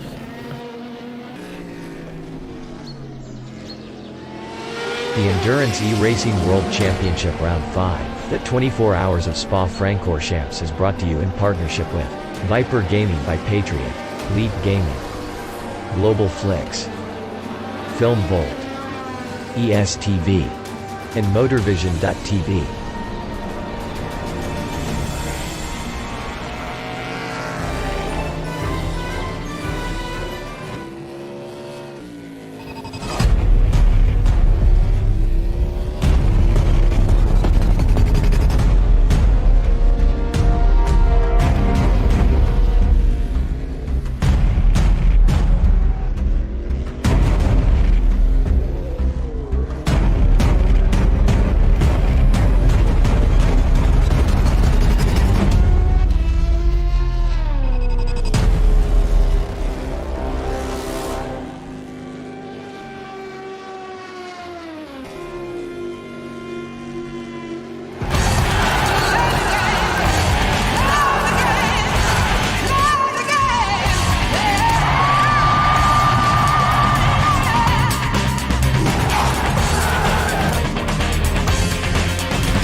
Racing for Green is here to help you carbon neutralize your racing.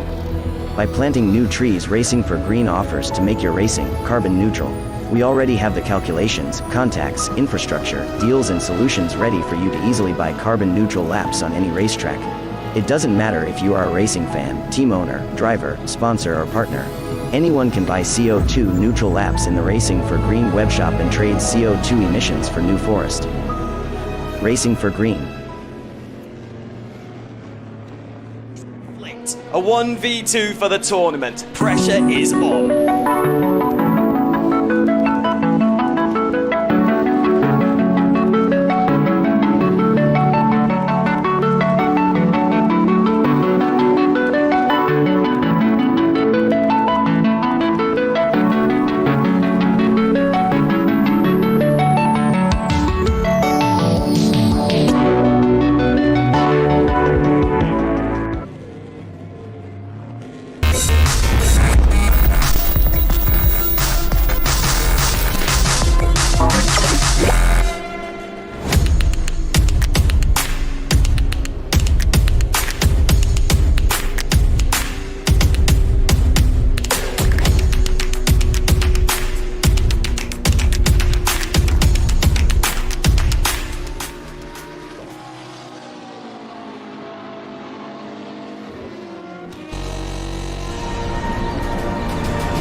We're back on it, Yuzu.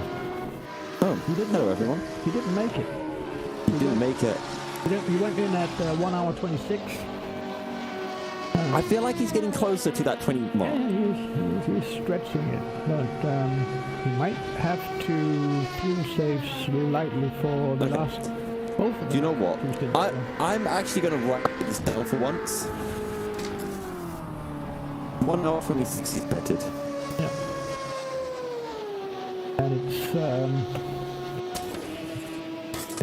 lap number 629. Right, there we go. Next time he pits, I will have it calculated beautifully. This also means that Deuces is in for a splash at the end, just as you said. Yep, Juice is definitely going to be splashing at the end of this race.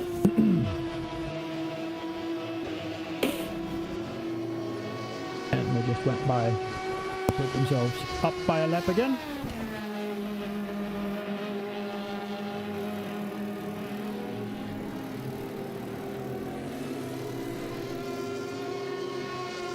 Raining again. Yep, the rain's out. Is this good news for Steen Prince, or pardon me, for Zoltan Borgoni? Now, he's going to come out pits about 10 seconds behind Steen Prince, I reckon. So, Steen Prince into Brussels, heading into Le Con, Zoltan Borgoni. Okay, so it's more like 20 seconds. I think by the time Steen Prince jumps into the pits again, Borgoni will be ahead of him. I don't know if this is going to be a stadium finish. It will be if Varkonyi has one less stop to do, but if he doesn't, yeah. But like, just imagine, Peter, this race is decided not that Varkonyi had a engine blow up, not that DAC had to reset to pits, but because the lap they did it was 2 laps too early. That's literally it. That's what's going to determine this race. That's a strange one to ponder. Yeah. How bizarre. So for those joining in, DAC Hackers led this race. They were imperious all the way throughout. They started from the back of the LMP2 field due to, well, I think they would have qualified fairly high up in qualifying, but they left the server, didn't rejoin in time, and their lap time didn't count. So they started from the back. They climbed their way up to the front. They led by 42nd. They have been in control of the race ever since, never losing the effective lead until their engine blew up. After that, they rejoined as quickly as they could, and they have been hunting down the 15 Juices with incredible pace. We're talking 3 seconds a lap nearly. But the issue for them is they have had to make one more pit stop than Juices due to the time at which the incident happened. Because when the incident happened and they went back out, they had a full tank of fuel. But if they had had that incident a couple of laps later, it would have meant they could have made it to the end with like 4 or 5 full-length stints. But as it is, they're going to need 5 full-length stints and then a splash and dash. Literally, they're going to finish 1 or 2 laps short, we think. It's going to be so close. And here at Spa, a very long pit lane as well. That splash and dash is going to cost them humongously. It's going to cost them probably a minute in time.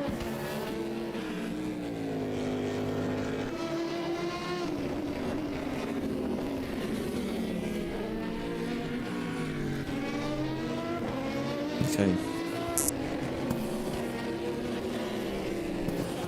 So, Zoltan Varkonyi down. Let's see what his middle sector is looking at. This will be our first real representation of how Varkonyi is doing this lap relative to Steen Prince. Well, he gained a half second in the opening sector. Middle sector, he's gained nearly 2 seconds. 56.0 for Steen Prince, 54.2. Where is Steen Prince, you ask? Going through Blanchimont. Where is Zoltan Varkonyi? Going through Stavelo. The entire back straight separates them. It is raining as well. We'll see whether the times do start to rise as well, whether the track is getting slower. I'm tentative to say that this is going to be a stadium finish because it's going to be so darn close.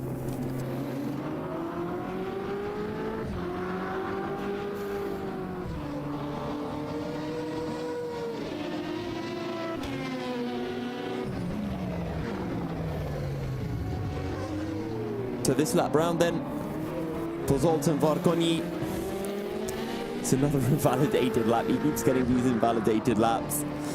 He's pushing like absolute nuts right now as he flies past the DIS car into Eau Rouge. Steen Prince will just be at the end of this straight going towards Malmedy. There you go. He's losing time. 33 point... Well, actually, let's double check what that first sector is for Steen Prince. 33.6 for Steen Prince. Zoltan Varkonyi is a 33.0. Another 0.6 of a second in the opening sector of the lap.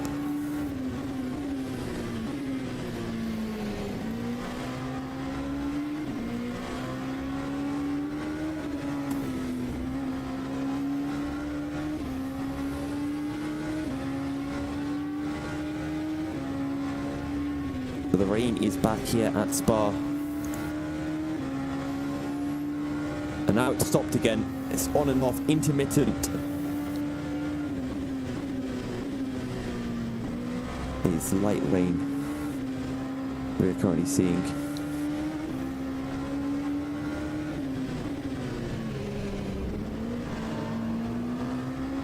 And if you're a fan of the 9.5, you want it to start raining slightly more heavily. You want it to rain after Steen Prince pits, ideally. Actually, if it just rains in general, it's perfect because it will extend out the stints that little bit, and it will mean that Zoltan Varkonyi can make it to the end of the race with one more pit stop.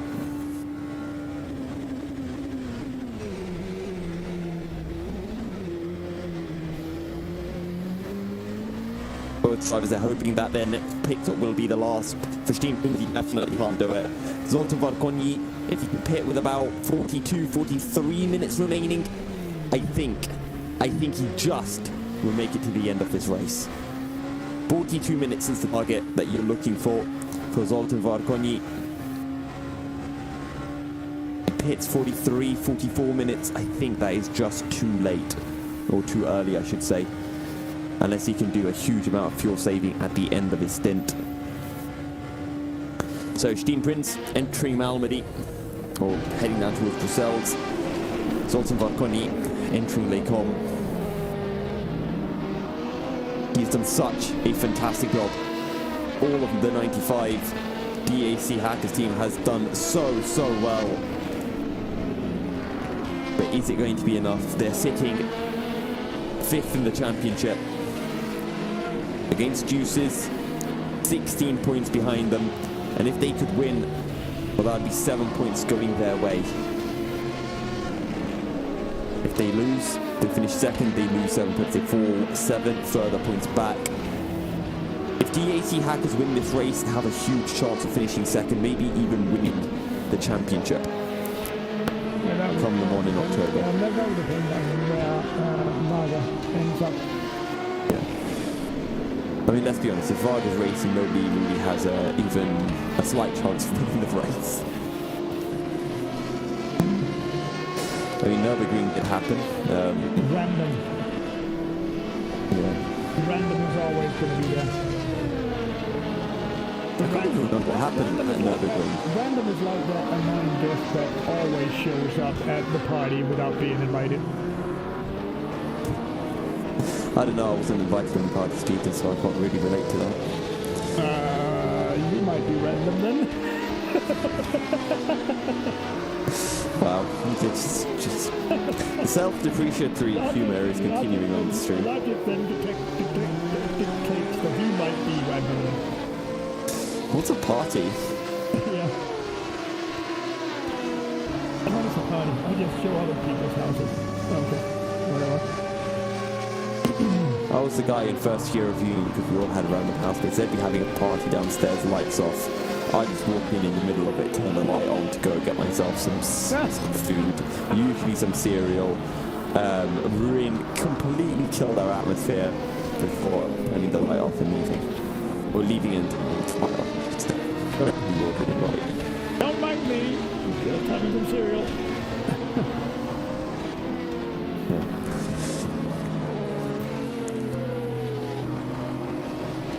Find that they're doing some weird stuff with my cutlery that, I don't know, party people do. I'm like, leave my cutlery alone. 206. So, last time round, Zoltan Varkonyi, a second quicker than Steenprins. He's gaining not quite as much as before. Ooh, Steenprins actually on the most recent lap did a 206.3, Varkonyi a 202.2. That's over 4 seconds. And now, okay, Steenprins has just gone through Stavelo. Varkonyi heading into Stavelo. It is getting closer and closer. We're talking about 10 seconds separating the two now. And then they will be on the same lap. Remember I said the positions will switch around, or more specifically, Varkonyi will be on the lead lap by the time these two head into the pits. And Steenprins, I think, needs to fight this position as hard as he can. I think it just gives that extra little bit of security for users the longer they can keep the 95 behind them. Yeah, but I'm just curious what we do when he's on our ass, because he's gonna be. And they're talking about what they're gonna do when they do these AC cars on the ass, because he's gonna be. That's a direct quote from the team radio. Yeah. No, but they need to gain like 2 seconds on that, and they're not doing that. They will gain 4 seconds a lap, and there's nothing they can do about it. That's what they're saying. It's like 2 minutes. So when he gets like to you. Wait, so they think they need 4 seconds lap to win? They think they're going to need to push the car harder, and they are arguing amongst themselves whether that's a good idea. You have more than a lap advantage, and then you have an hour. Honestly, I fully see this race ending with Varney leading at the end, trying to save fuel, and then running out of fuel on the last lap or 2 laps to go. I kind of see it being a possibility as well.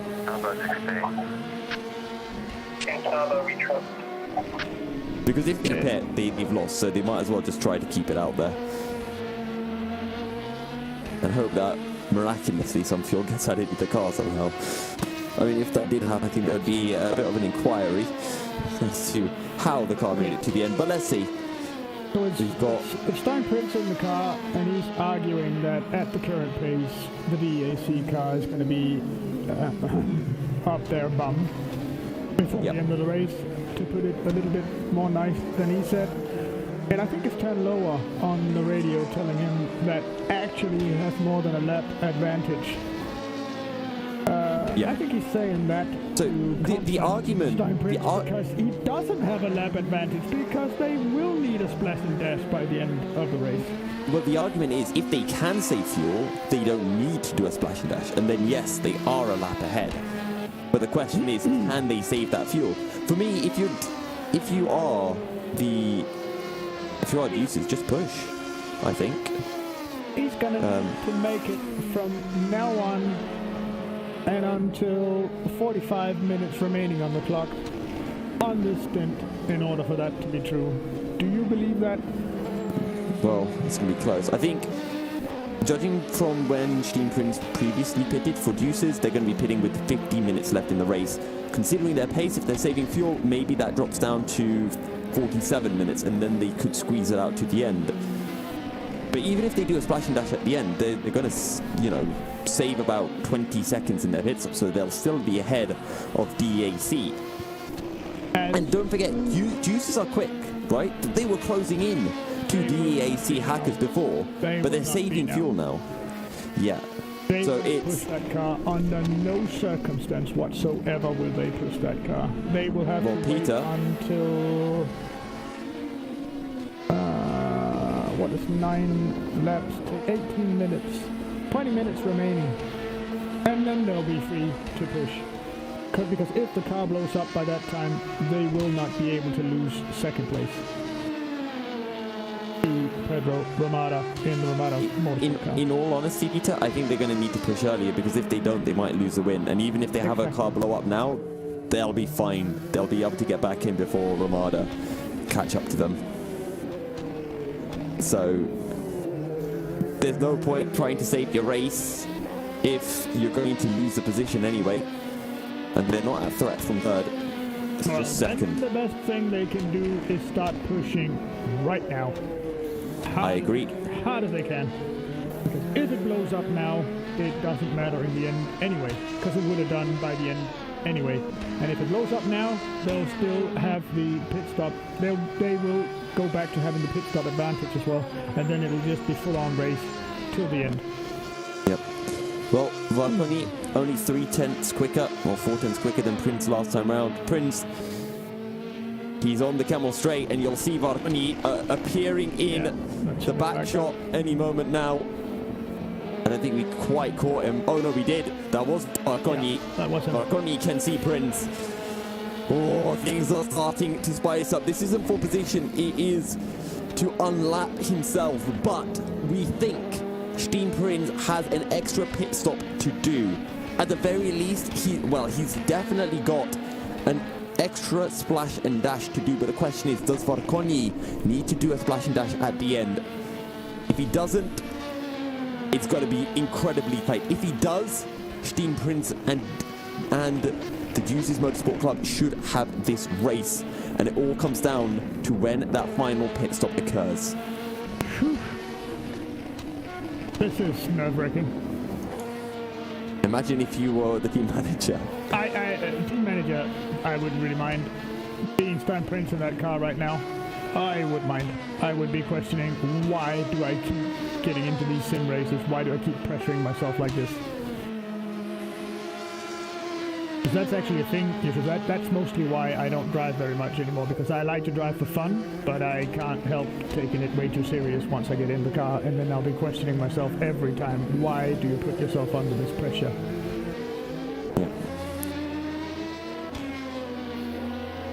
I wouldn't like to be Stan Prince now. Definitely not. I could think of a million better places to be than in that Deuces Motorsport Club car right now. Absolutely agree on that. And all the pressure is on him. On the radio as well, he doesn't have the confidence that he's going to be able to make it. He literally does not have the confidence that he's going to make it. I think it's Turn Lower on the pit radio directly commanding him to just follow the tactic and relax and save the car. But Turn Lower is definitely believing that they can do this.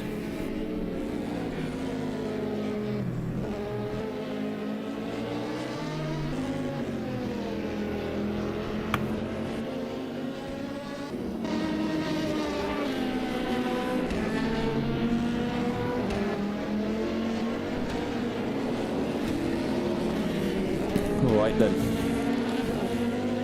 it's starting to hot up more and more. Let's jump back on board with Zoltan Varkonyi. I think that is the thing to do, because Steen Prinz, well, you see Varkonyi going into the double gauche. Oh, there's a moment on the rear. He catches it. I thought he had lost it for a second. Oh, it's slippery. It's a bit slippery because of the on and off rain that's been going on for the last half an hour. As we've been saying before, Varkonyi is pushing. He gained, how much time did he gain in the opening sector? He went purple in the opening sector. He gained 4/10. Middle sector, exactly the same, and that is probably going to be somewhat due to losing the back end. Actually, no, never mind. Steen Prinz only doing a 55.4 in that middle sector. And Varkonyi doing a 54.8, gaining 6/10. And you can see Juices. You can see the Juices car up ahead. Yeah, so not even a straight between the two of them now. What a drive from DEAC and Zoltan Varkonyi, as well as everyone who's been in that car. But it might be Varkonyi that gets the plaudits, that brings it home. The question is it enough for the DEAC hackers? 24 hours of racing, and it's all going to come down to the final hour. Incredible stuff. Through Eau Rouge into Radion. We've seen plenty of people pinning it over the crest so far today. Who's that? Someone on the come straight. They just passed the parked car. That looked like Prosim to me. Oh, and they were only 2 laps behind the Mugen car. They were in it with a chance that if Mugen didn't do anything. Yep, it was Prosim. Car, yeah. I'm going to quickly get a replay up and then jump back to catch Zoltan Varkonyi, presumably overtaking Steen Prinz.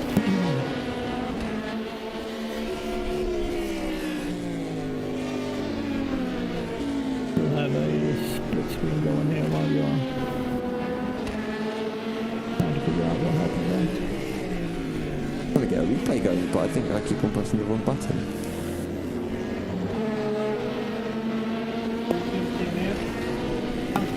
Okay, I'm failing at it. So Prosim is DNF, so I think they might have handed in the towel. Okay, so I'm going to... That does mean that the 401 of Racing is going to catch up and pass them. They're only 2 laps behind. Zoltan Varkonyi is closing in. Ooh, there's a moment for one of the satellite racing cars in the background of Stan Prinz there. So, Zoltan Varkonyi, last time round, he's going to pump in a 2-minute what? 2-minute 2-0. Oh boy, Zoltan Varkonyi is pumping in the laps. He's gone 1 second quicker than Steen Prinz that time round. Came up as purple on my screen, so got very excited, but then I realized it wasn't actually a purple lap. Racing cars trying to get themselves set up to get by the Deuce's car as fast as they possibly can. Okay, I've got the onboard with ProSim ready to go. Fifth gear. They hit 6th, and they just go. They downshifted all the way to neutral. What?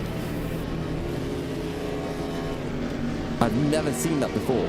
And he's trying to reverse and go forward. He's driving again now.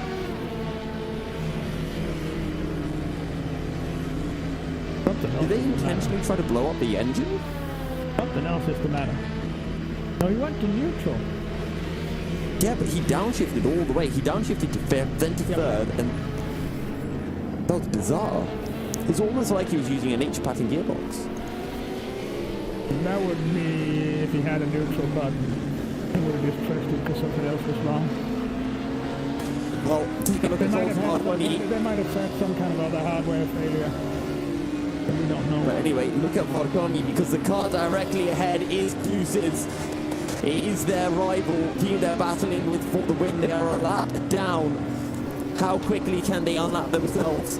They might be a hit stop ahead. And how this all pans out is going to be thrilling. 15 minutes until we are expecting Deuces to jump here on into the pit lane.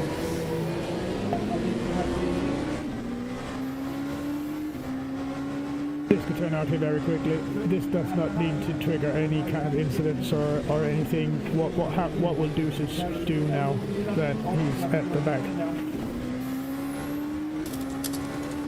I mean, it's advantage to them anytime that they can get in the way of the 95 and slow them down.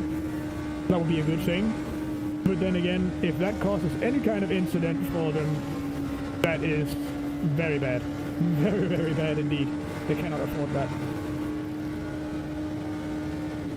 Oh, he's right on the back. He's right on the back going into Lake Holm. Is this a moment for Varkoni to get back onto the lead lap? Remember, he still finishes second this race if he has to make 2 more pit stops. We're fairly certain that Deuces have to do 2 more stops. But Varkoni and the 95 of DAC Hackers are right on the bubble.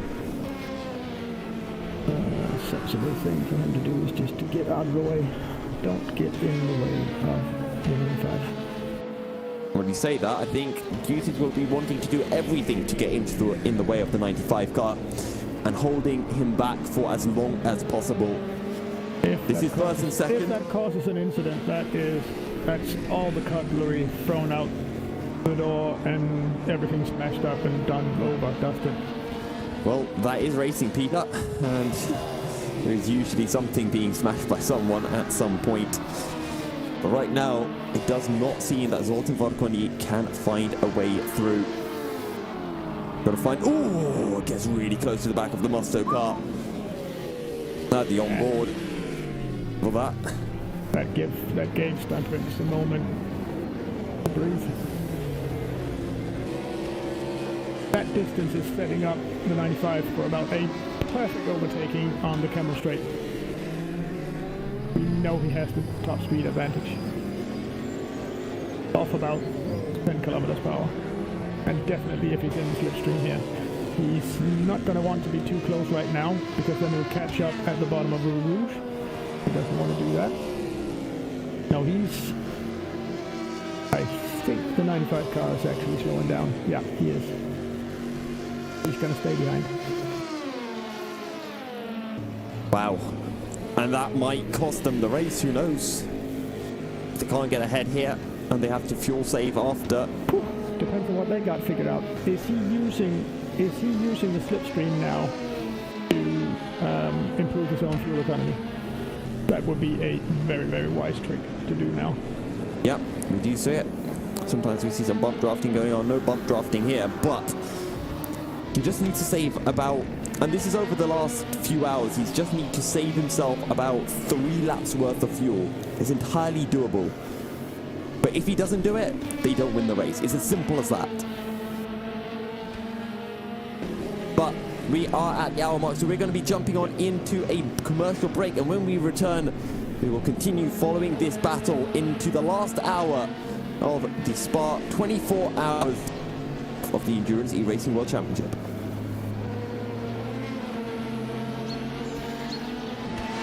The Endurance E-Racing World Championship Round 5, the 24 hours of Spa-Francorchamps is brought to you in partnership with Viper Gaming by Patriot, Leap Gaming, Global Flix, Film Volt, ESTV, and Motorvision.tv.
Racing for Green is here to help you carbon neutralize your racing. By planting new trees, Racing for Green offers to make your racing carbon neutral. We already have the calculations, contacts, infrastructure, deals and solutions ready for you to easily buy carbon neutral laps on any racetrack. It doesn't matter if you are a racing fan, team owner, driver, sponsor or partner. Anyone can buy CO2 neutral laps in the Racing for Green webshop and trade CO2 emissions for New Forest. Racing for Green.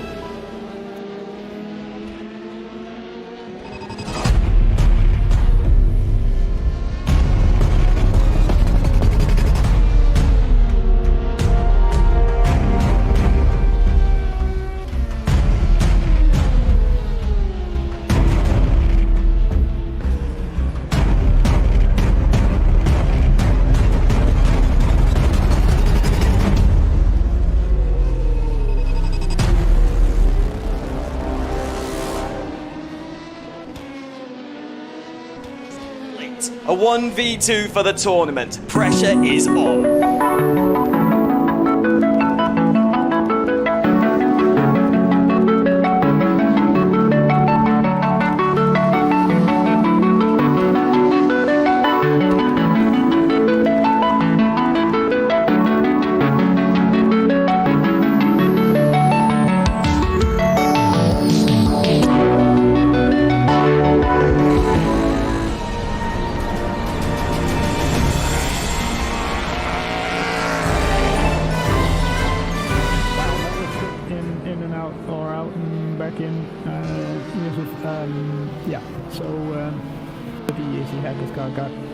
Got by during the break, and I've got the instant replay right here to put it.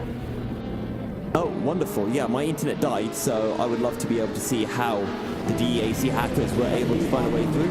Right now. So let's see. Here's the instant replay. They get a tow.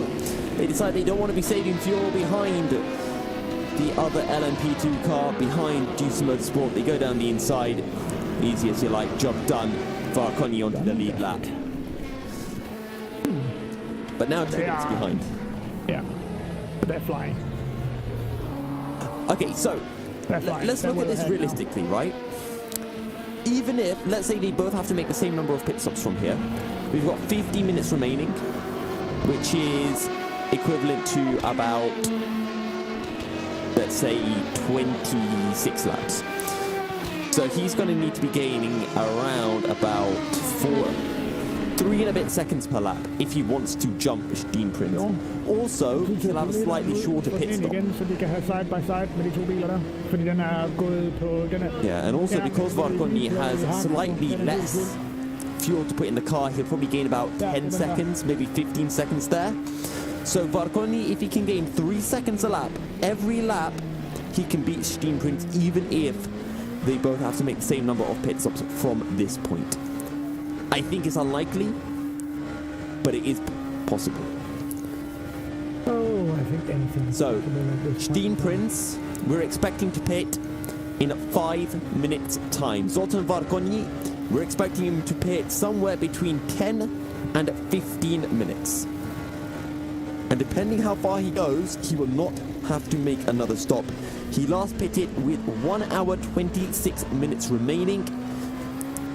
So, if he can pit again with 43 minutes remaining, he would have halved that, which means he can make it to the end. Even if, I want to say there's 44 minutes remaining, I think he can do it.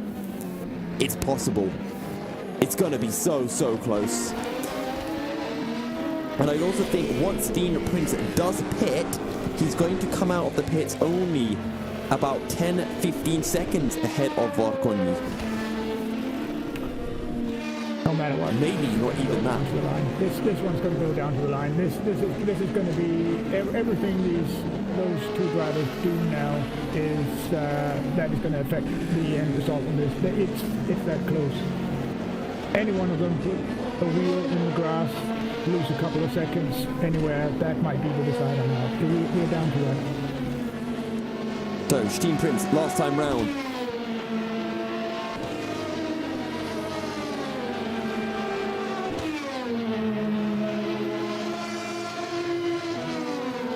This lap or the next for the pit stop for Steenprinz.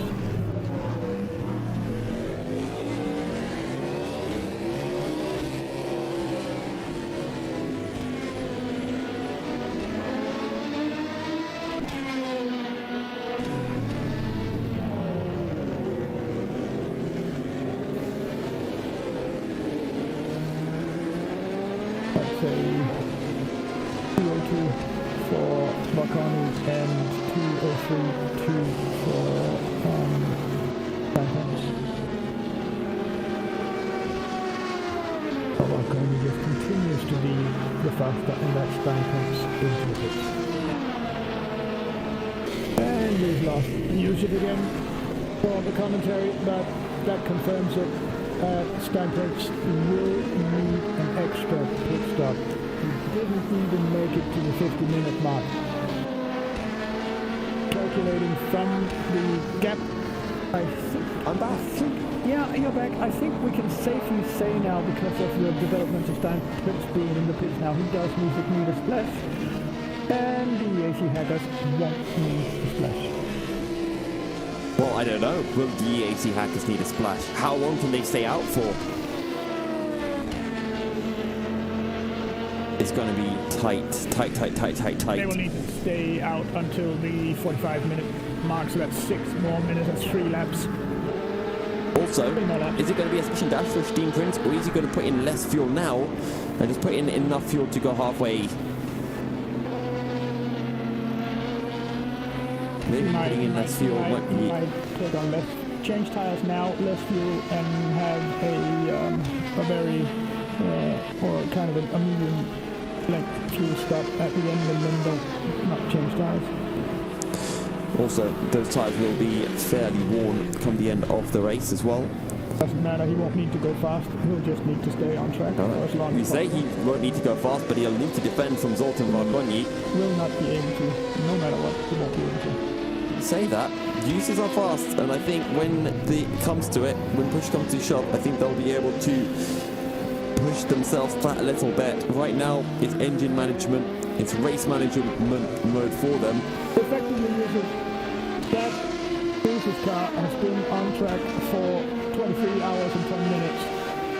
That the AC Hackers car has been on track for 2 hours. Advantage to the AC. I don't think it affects performance, it just affects the likeliness of the car blowing up. Or the engine. I'm not sure. But I might be wrong on that bit I don't know. Because if it doesn't affect performance, if it just affects the reliability, we know Juices, we've seen Juices match the pace. We've seen Steenprins match the pace of the number 95 car and actually close in. So I think they can turn it up. But right now, they're waiting until there is no other option apart from turning things up. But are you entertained? Are you hanging on to the edge of your seat like this is? I'm surprised. I'm surprised we don't have more people in here accusing us of scripting these races. I don't think anyone accuses us of scripting, sadly. If we had scripting, I would want to see more action. I don't want this just in the LMP2 class, I want this in multiple classes. Oh, that would be so confusing. Okay, so, Steenprins has made a pit stop. He is 10 seconds ahead of Zoltan Varkonyi. And this is, I think, how it will be, minus a splash and dash. So, add on another 15 seconds to this, and this is the effective gap. We're expecting Varkonyi to be pitting in around 4 or 5 minutes time. He's in the pits now. Oh no. Oh no. It's over. I think that's it. I don't think it is possible for Varkonyi to win this race. He's come in the pits way too early. He'll have to stretch the last... He can't. No, he's only done 38 minutes on this stint. I don't think he can do 48. He'll be in incredible trouble if... He'll be in incredible trouble if the Deuce's car makes it across the finish line with like 10 seconds on the clock, so they'll have to go an entire extra lap. I mean, you say that, but I don't think this car can go to the end from here. They have to do another stop. They've only done 38 minutes with this tank of fuel, and they've got 48 minutes ahead of them. Yeah. They've pitted the lap after Juices, so if they make it to the end, surely Juices can make it to the end as well. You say that, yes.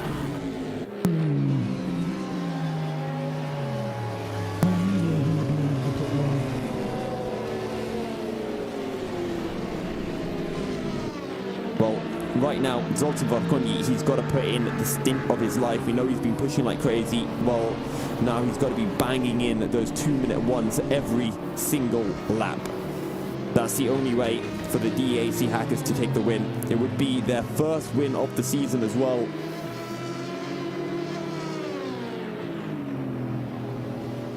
And for the Juices Motorsport Club, their first win. Neither side, neither team has had anything better than a second. DAC Hackers getting that second at Sebring.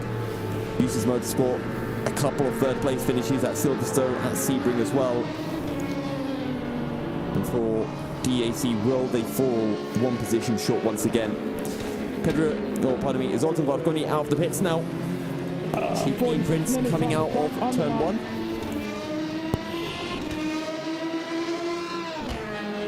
So, 46 minutes remain, pretty much. As Varkonyi comes out of the pits. He's going to have to stretch this stint by 2 laps. I think that's too much of an ask. I think they've given up. The fact that they pitted the lap they did and not 1 lap later shows that they don't think they could go to the end. If they had gone 1 lap further, then we'd be talking about there being 44 minutes on the clock with them coming out the pits, and I'd say, okay, it's possible. Maybe. And still though, Yusuf, if Deuces reach the finish line at a point of time left on the clock where they need to go an entire extra lap, that's not 2 laps he needs to stretch it, that's 3 laps he needs to stretch this. No, that's not going to happen. So, through Pouan goes Steenprins. Out of the final chicane comes Varkonyi. 110 seconds behind, 45 minutes on the clock. The equivalent of 21 laps, maybe 22.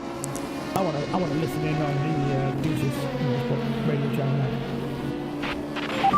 I think there isn't anything barring a reliability failure for Juices that will prevent them from taking the win. I think this one is done now.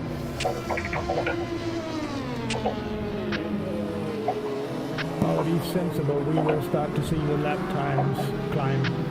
Because he doesn't need to do anything about 205s or something like that. That's way enough. He still has an advantage of 115 seconds.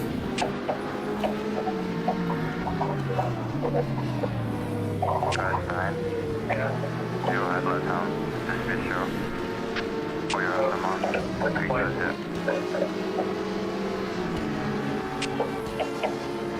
Genau, komplett auf der Rollende zur Rechte.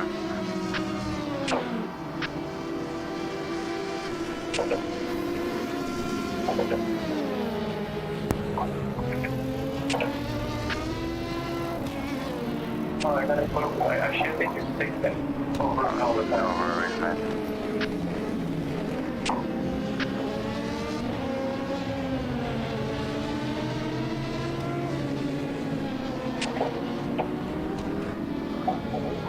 Yeah, all the teams saying it's just more me. Okay. They are starting to believe that as well. Juices on the hunt for their first win of the season. The best result up until this point. A third place finish. I don't actually know where Henry Sinnick is. Is Henry Sinnick on the same lap as Varconi, or is he a lap down?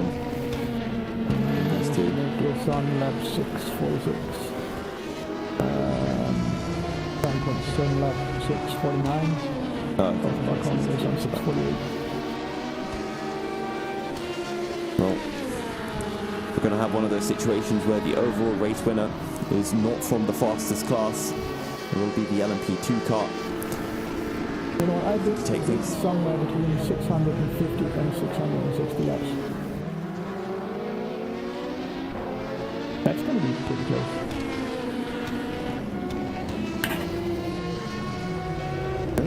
Peter on spot with his predictions.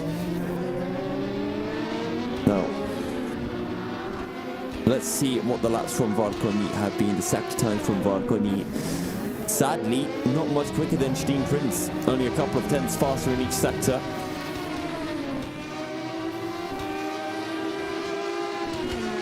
That's not going to work. And at the end of the lap, he's only gone 1 second faster. 2:01.5, Steen Prince, a 2:02.6. They both need that extra pit stop. So, he was in for a short one. Regarding the fuel, he was in for an even shorter one at some point. So really, DAC cannot afford to not just hang it all out there. They need to just be flying right now. Well, they are pushing 2:01.5s, less than a second off their personal best. Less than a second off the fastest lap of the race, which was set by Nuno Pinto, who is back at the wheel of the Ramada Motorsport car, 57.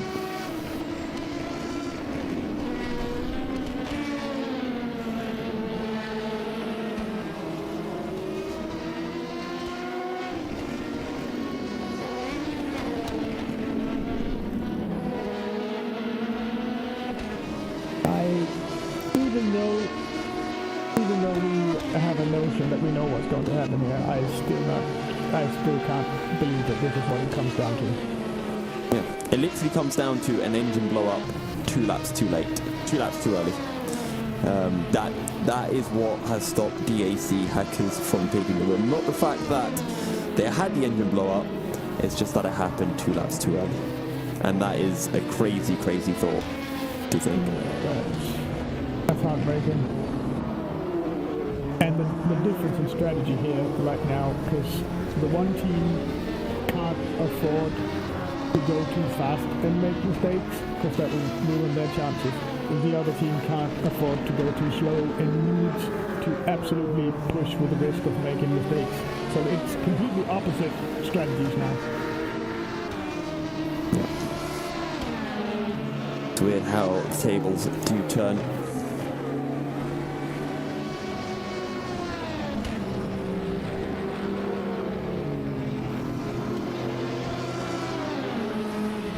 Can you imagine if the AC hackers would have been able to make it just one more lap on that pit stop?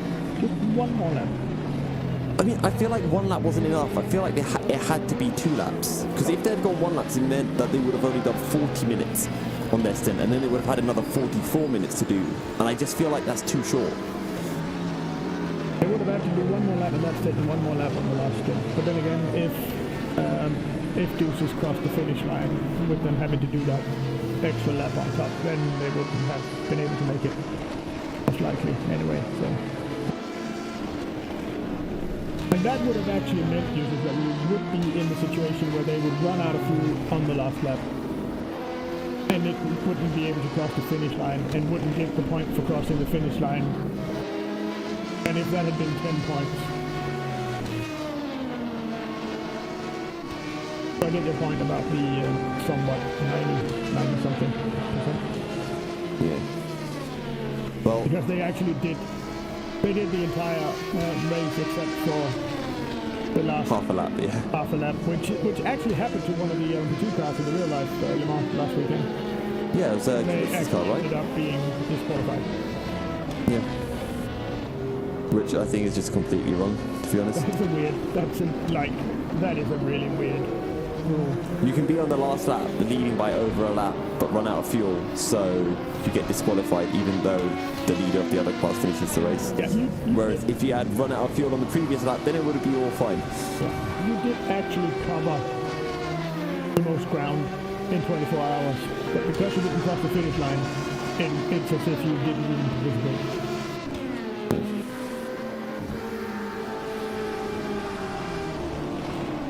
That just feels counterintuitive to me anyway, but I'm not exactly a die-hard endurance racing fan, so I'm sure die-hard endurance racing fans might disagree with me on that opinion. I could say I think it's a matter of opinion. I think that's entirely down to personal preference. Yeah. iRacing, nope, it's Alpha 2 as well, 6 points out. Try Lower says stop spying on us. Are we listening in on the radio channel? Well, it's not it's not spying. He knows by the smiley as well. We're trying to make it as entertaining for the dear viewer as we possibly can. I mean, he just needs to adopt the Master tactic and the tactic of other teams, which is speaking a different language, then we'll have no idea. Yeah, absolutely. Just start inventing their own language and speak gibberish. But then again, it would just be like Formula 1 where everyone is dictated to speak English on the radio. You can't speak any other language. If you do, you get fined. Yep. That's also, it's quite reasonable since, you know, the entire radio communication, being able to use that in the broadcast is a very big part of making it entertaining for the viewers, and since that is what's really making the money in the sport, it doesn't make much sense to try and hinder that. Like you're only shooting your own foot. Yeah. Well, not much time left now. Talking about just over half an hour. Turn Lower saying we can speak Dutch if really needed. Do it. Just so we can hear the Dutch broadcast and make fun of it. I'll quickly drag in Alex Goldschmidt or one of my Belgian friends to translate, and we're all good. We'll just run it through the direct text translate, and Google will give us a rough estimate on what has been said, which we very possibly. They'll probably be blaming us. They'll probably be making comments about the broadcast, I think, if they do speak in Dutch.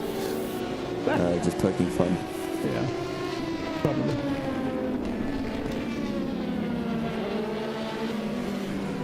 Well, I feel like we've been robbed, Peter.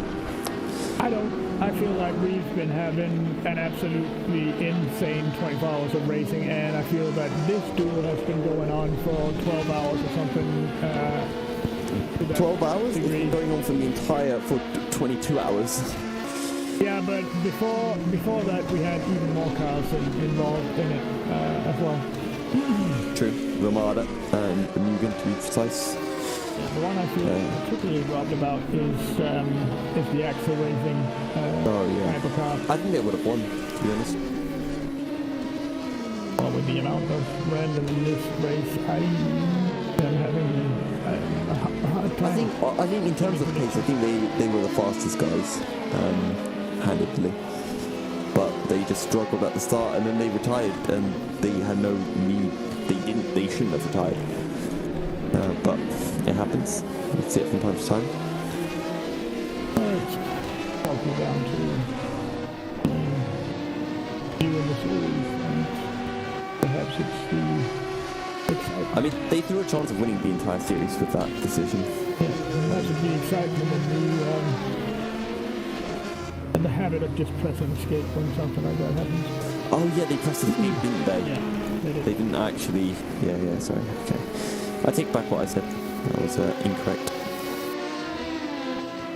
And it's all coming back to the game program to making the escape button have that effect during a race. That if you press that, it's I don't want to race anymore.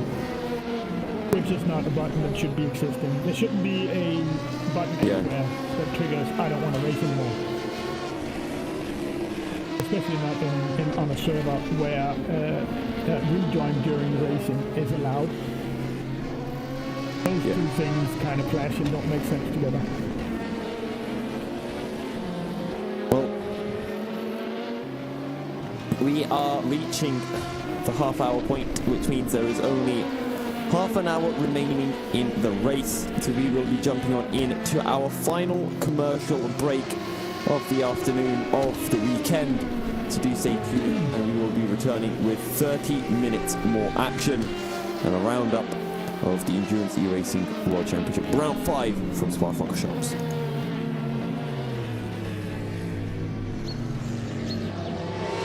The Endurance E-Racing World Championship Round 5, the 24 Hours of Spa-Francorchamps is brought to you in partnership with Viper Gaming by Patriot, Leap Gaming, Global Flix, Film Volt, ESTV, and Motorvision.tv.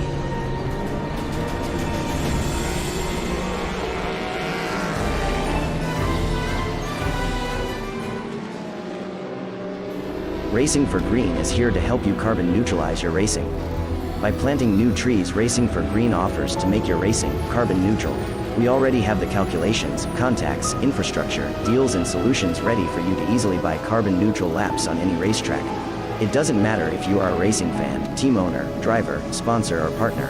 Anyone can buy CO2 neutral laps in the Racing for Green webshop and trade CO2 emissions for New Forest. Racing for Green.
A 1v2 for the tournament. Pressure is on.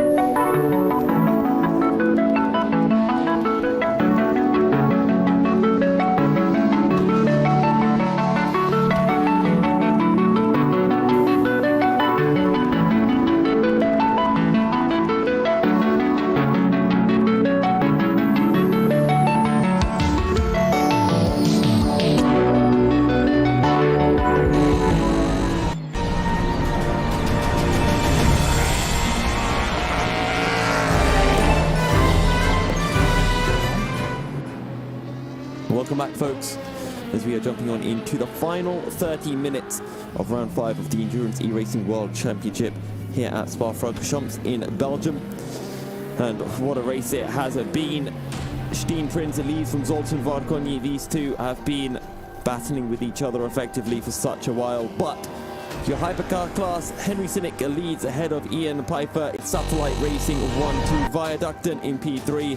Sadly for Axel Sport, they had a DNF early on into the race, and they have been unable to rejoin us.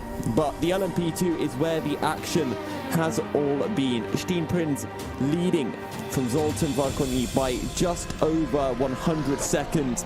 30 on the clock. Nuno Pinto in third for Ramada Motorsport. Just to clarify, Steen Prinz in the 15, Juices Motorsport 95 of DEAC Hackers in second. David Kolaksai in P4 in the LMP2 class for Mugen Sim Racing. And then you've got Pro Sim a little bit further back. And Wong Wei Xiong, the last running LMP2 car, as we saw the 199 coming out on circuit, but retired not long after. In the GTE class, it was a close battle between Tiziano Brioni and Jordi San Andres for a while, but Jordi San Andres then had an incident through Eau Rouge, and since that point has been trailing. It's a 1-2 for Musto, the 18 from the B team, with WOSR sitting in third, and then a long way down to DIS SR Lab in P4. Moving on to the GT3 class, Alexei Mizin has been impervious, leading for Unison Racing in the red Aston Martin. 9 laps clear of Jakub Kowalski in the 404 Glam Racing car, and then a further 4 laps clear of Cyril Malbrun. Cyril Malbrun actually ahead of Jakub Kowalski for a while before losing his rear wing and then having another incident and losing his rear wing again. And rounding out the GT3 class is Martin Militai in the 41 car, 22 laps behind Cyril Malbrun, 35 laps off the lead of the GT3 class. And in terms of the championship, what does this mean? Satellite Racing will still be leading the DPI championship ahead of the sister team and Viaducten in third. In the LMP2 class, Varga will be leading their championship and their class ahead of, well, at the moment it's Mugen Sim Racing, but I think after this is all said and done, I'm just going to double check this for you all.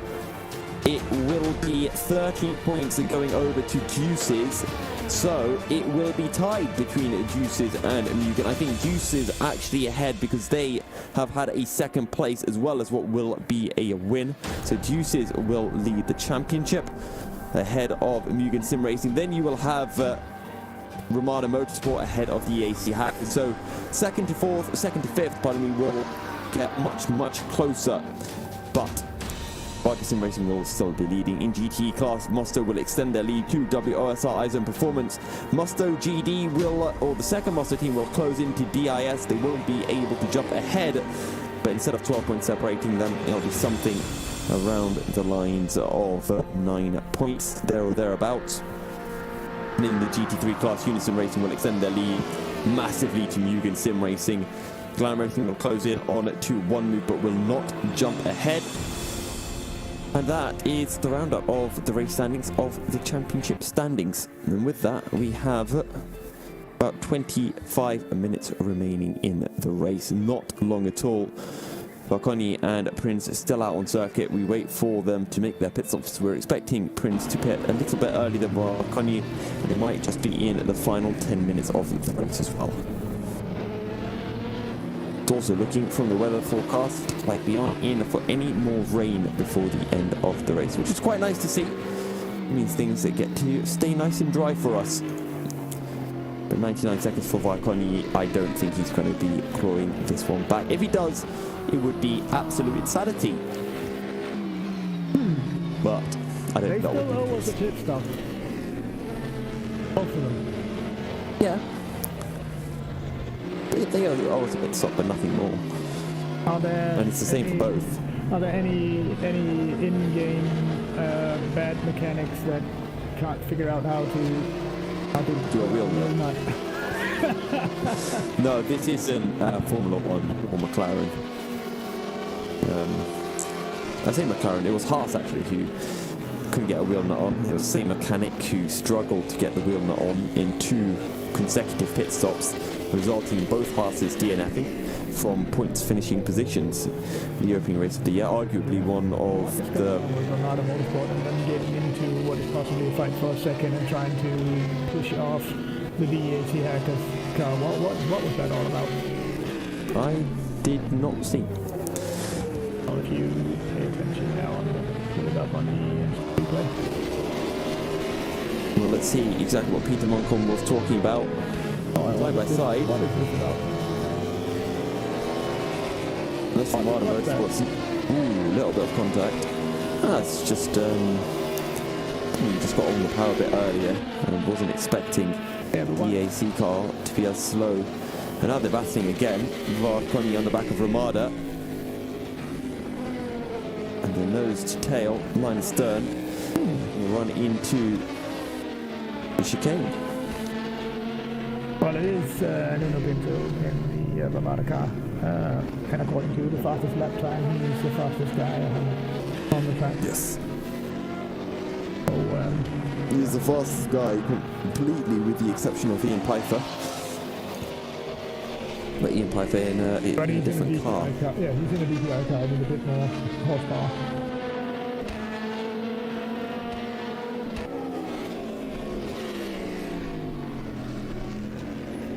But the stability of the 15 and the 95 car, well, apart from the 95 car blowing up their engine, well, it's been impeccable. Like, those two teams have been just cream of the crop when it comes to stability. They are really just running like Swiss clockwork.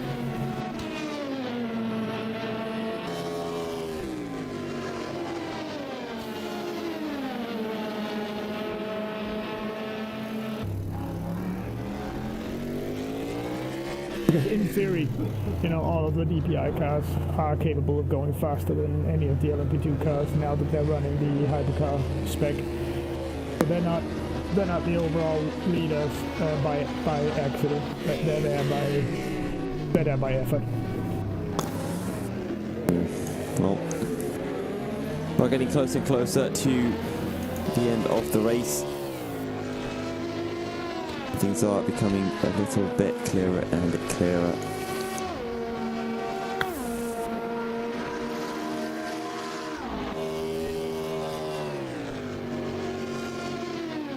Well, right now, Spa-Francorchamps has 99 problems in terms of 99 seconds that he has to pick up in some kind of magic way in order to make his way past the number 15. And the way it looks is both cars also pit stop. So yep. The likelihood of that happening is diminishing every second. It's been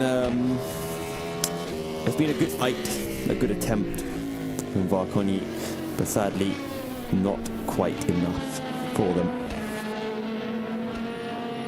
That may change, though. We'll have to see.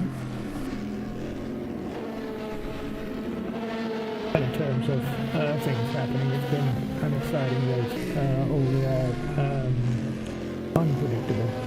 Except for Henrik Hoyer from the Glam Racing team, who predicted that they would he was very sure that they would end up in second place. And that was when they were in third place, 2 laps down. He predicted that they would end up in second place, which is so brave. That's a brave comment when you confidence is key, isn't it? It must have been.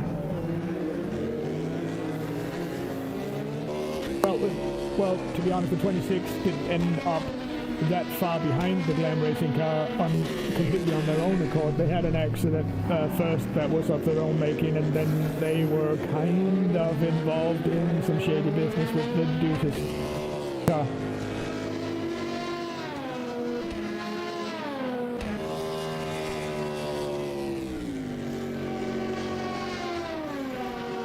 Yep. Well. But then again, the EEWC Hackers car was involved in some very shady business into Lecombe with the Viaduct number 1 car as well, which the Viaduct team chose to not report because they considered it just a racing incident. Yeah. So.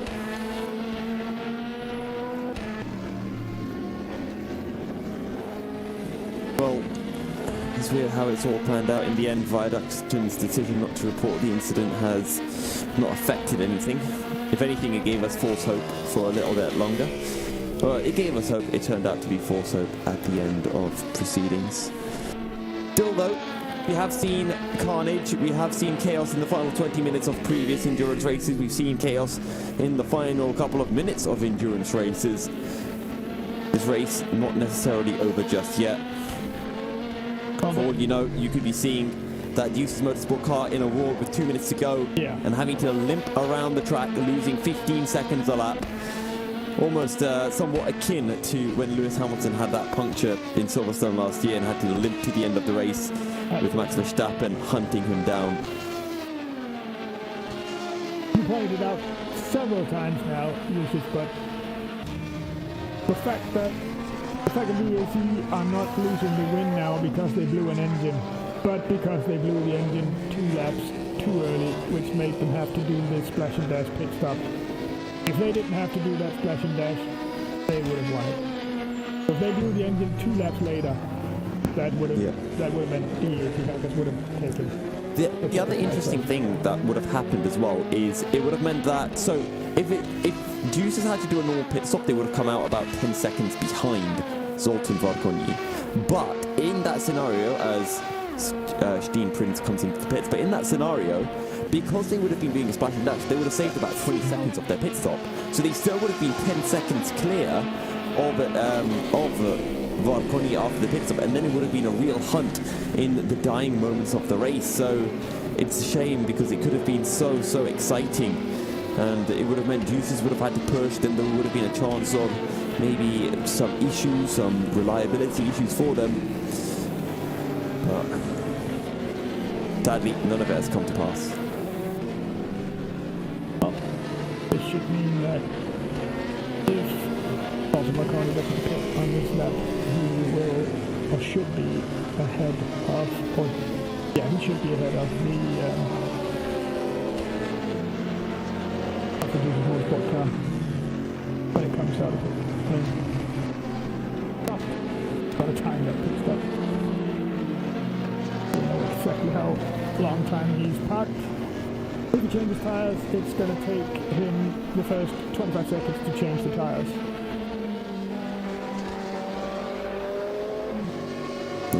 Well, I doubt there's going to be 18 seconds, exactly 18 seconds, so he did not change tires. He's on a set of used tires now, and he will have just taken 18 seconds of fuel.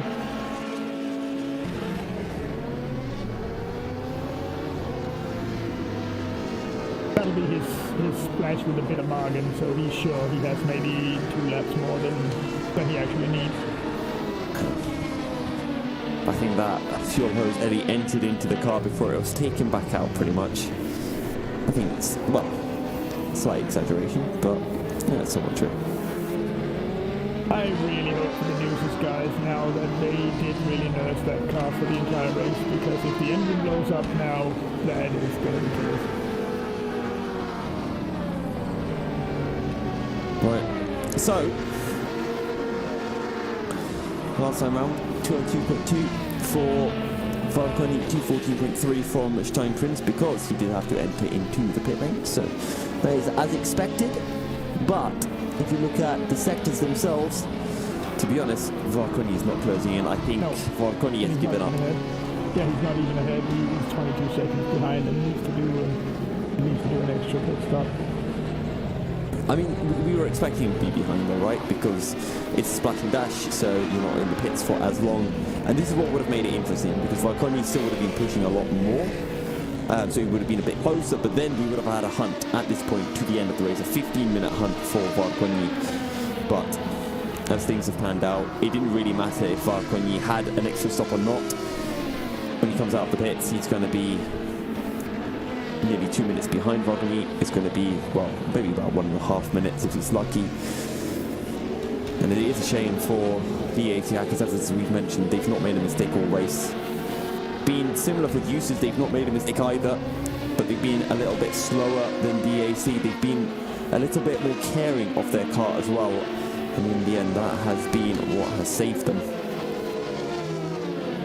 Yeah, Prince must have renewed confidence in his team now, because I believe it was turned lower in the pit as the engineer that he just kept telling him that it was going to be okay and he had more than a minute's advantage, and that actually turned out to be true.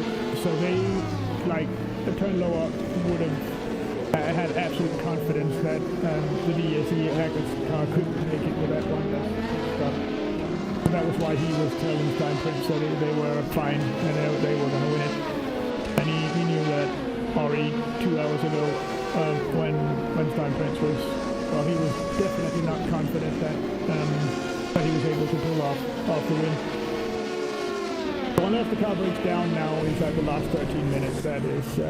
That's going to be Prince crossing the finish line first. It's always weird as a driver to have a thought on how the race is going to pan out. There's enough time to just wait behind the 45 car. He just slowed down and did wait until it was safe to pass. It's always tempting as a driver. You hear that your team gives you some information, but you think, oh no, that doesn't make sense to me, and you end up doing your own strategy when maybe you should have just listened to your team from the get-go. Doesn't surprise me. I mean, I've had those moments as well where you just think that you know better than the team. Sometimes it turns out well, sometimes it doesn't.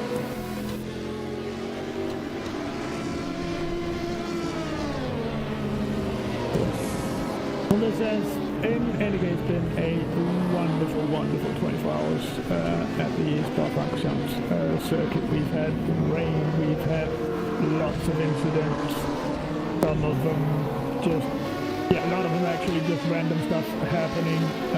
I don't even think for 20-something cars on the track, I don't even think there's been that many incident reports. So well-behaved drivers in general this time around.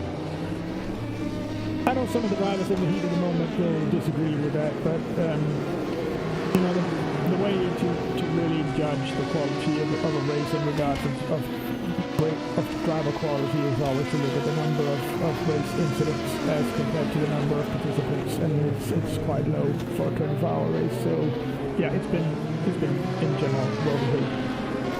I think half those incidents happened in Eau Rouge as well. Then we had a few in Blanchimont. I think one or two happened through Learning Corner, but that's been the majority. I think we had a couple through Pawn as well, rather recently. That was actually involving the Viaduct was actually heading in towards the corner at the end of Kemmel Straight. I always forget it. I don't know why. It's just... You had a good point yesterday evening about when all the incidents were happening at the top of Radillon, when there was cars parked up there. You have a very, very good point about, you know, the teams have a track map. They should have been watching that. They should have known there's a parked car up there. You don't come blasting through that corner on full cloud when you know there's cars up there that are parked and you can't see where they are. Yeah, exactly. And well, it's affected some teams. Some teams have been affected more than others. Sometimes it's been the team that's been spun that has been collected. And honestly, also, if I was that team, I would be reporting the driver that hit me while I was stationary at the exit of a corner when, you know, yellow flags are out. You talk about it in real life racing, how unacceptable it is, and it should be the same in sim racing. If there's a car stationary, you have no excuse whatsoever to hit that car. Same thing about the 199 car coming straight out of the pits and driving into the side of the 45 car that was parked and crashed at the top of you're coming out of the pits. It's not blind. How? There is no way. Hey, I mean, the 45 car did move, but it's a bit dark. Yeah, maybe just take it slow when you have the option of a real-time track map. That is, by the way, 95 in for its last splash and dash, and this will be a really short one with 9 minutes remaining. Like, will the fuel guy even have the time to put in the fuel hose before he needs to take it out again? Yep. Honestly, he might just spit some fuel into the car and be done with it. There's 3 guys with buckets just throwing fuel at the car and then him going off again. I could drink more water than fuel could be put into that car.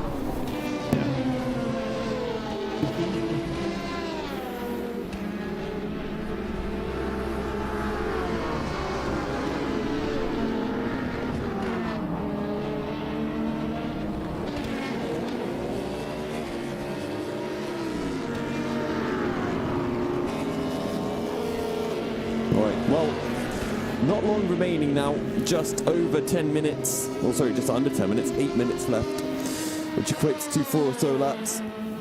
And for Deuces Motorsport, the first win of the season. All they have to do is bring that car home. A 2-minute 4.8 last time round. They are not pushing. They're not pushing at all. They're taking it easy. Another leader, Henry Zennick from the now defunct Drillers eSport, now racing with Satellite Racing. They got a win in the DPI class as well. They've had that locked down since before half of the race was even gone. They've just been there, ready, just driving around, just chilling. Stu Grimstone, he's not pushing, he's taking things chill now. Less than 4 laps to go. We've got Tiziana Brioni in the leading GTE car for Musto GD Esports. Yep. And, well, this race... He's not pushing either. No. Down to the 2:17 now. The fastest lap is 2:14.7, so no, he's not pushing either. I mean, you say that, he's still going faster than his new mate. And not too much slower than... There are not really any cars left on the grid here that would be pushing now. Yeah, absolutely. Absolutely the case. Well, this race, honestly, the start of this race, the first hour and a half, was the best opening hour of any of the races we've had this season. The middle portion of the race did get dull. I won't lie to you on that regard. There wasn't much happening. The gap between the gap between Deuces and DAC remained fairly constant. Musto and had their little battle that was going on with the 51 of WOSR, but again, it was a gap that was staying constant. We never really saw much change. 2 fantastic teams with fantastic drives just matching each other. Strangely, extremely long pit stop for a car that only needs to do 6 minutes on track. Yes. Is it damaged? Are they repairing before? Wait, who's this? Crossing the line. That's Unison. Oh, okay. But in all fairness, they could stay in here until there's half a minute left on the clock, drive out, complete a lap, and that's it. Yep. Victory. They're 9 laps clear of Jakub Kowalski, and to be honest, I wouldn't even blame them if they want to do that. It makes sense. Don't risk getting an engine failure, but then if you get an engine failure while you're coasting around on the last lap, then you'll look a little bit silly, right? Yeah. But it's a bit boring for them to just park the car in the pits and wait and just complete the last lap. I get it's a bit boring, but yeah. Well, stay on the safe side. Why risk it? Absolutely. They could have been just hit behind by one of the LMPs or DPIs. True. Pits is the safest place to be, unless you've got Valtteri Bottas nearby trying to exit his pit box. Then, well, maybe you might find yourself in a bit of danger. That one was out there, wasn't it, Peter? Yeah, I believe that's a topic as well. Is that a roast? Whenever you got a Formula 1 driver posting pictures on his Twitter profile with him flipping a double bird to his followers and telling them to shut up, I believe that is yeah. Wait, what did he do now? Yes, he did. Wait, sorry, what did he do? He said a double what? That is after the Hungaroring incident. Very shortly after that. There was a post with him flipping the bird on both hands in front of a wall, and the text basically telling people to mind their own business. I'm trying to remember what he did at Hungary now. What happened to Hungary? Oh yeah, he hit people. Yeah, of course, yeah. I forgot. I was thinking, I don't remember Bottas doing anything in that race. It wasn't on purpose. It was just him. Oh yeah, of course it wasn't on purpose, but it's not a mistake that you like to see anyway. It does happen from time to time. Sometimes it's an honest mistake. That's when stuff happens that you couldn't really prevent happening. He could have absolutely prevented that with just applying a appropriate portion of logic before his actions. He could have prevented that big time. He didn't. I mean, in fairness to him, it is raining. It is very hard to see, and getting your braking point just right, especially when you're on cold tires, cold brakes, can make things a little bit more tricky. But everybody knows turn one in the wets, you don't wait to brake in until you see the brake lights of the car in front. Yep. If you do that, you're going to hit him. The Constantino effect will make that gap disappear. Oh, turn absolutely. into something that a car can't fit inside. Well, either way, we only have a couple of minutes remaining here from Spa-Francorchamps. 2 minutes 30 on the clock, and you know what? For our race leader, Steen Prinz, he's going to be making his way. Yeah, the next lap will be the last lap of the race. I was going to say, if he was crossing the line now, just take a really slow lap. Honestly, park it, pull it to the side, wait a couple of minutes, finish the race. Don't let anything happen. But then again, if he does that, Zoltan Varconi might close in. So I think he does need to do an extra lap. But Juices, they're going to be cheering in their TeamSpeak chat already. They're going to be expecting that they take this win. They're either going to let the hypercar through of satellite racing. That's how chill they are taking things. If we saw the revs, they'll be short shifting. In fact, you know what? We can show you guys. I guarantee you they're going to be lifting and coasting. They're going to be short shifting. Yeah, you can see they get to a couple of orange lights and that's it. Oh no, they go into the reds. Leader is on last lap. Leader is on last lap. And there we go, announcement that we are on to the last lap of the race. 1 minute 20 remaining in the session. No chance for Steen Prinz to complete this lap before the time drops or ticks down to 0, I should say. A great performance from Deuces Motorsport. They were on the back of the 95 for so long, and after the 95 had their engine difficulties, Steen Prinz, everyone at... For interrupting, but does that hypercar satellite racing want an extra lap? Yes. Apparently they do, because they are not slowing down and getting themselves back in behind the 15. Well, okay. Seems that way. If that's the way you want to do it, then no problem. But back to Steen Prinz for Deuces. They've kept things sensible. They haven't been pushing at the end.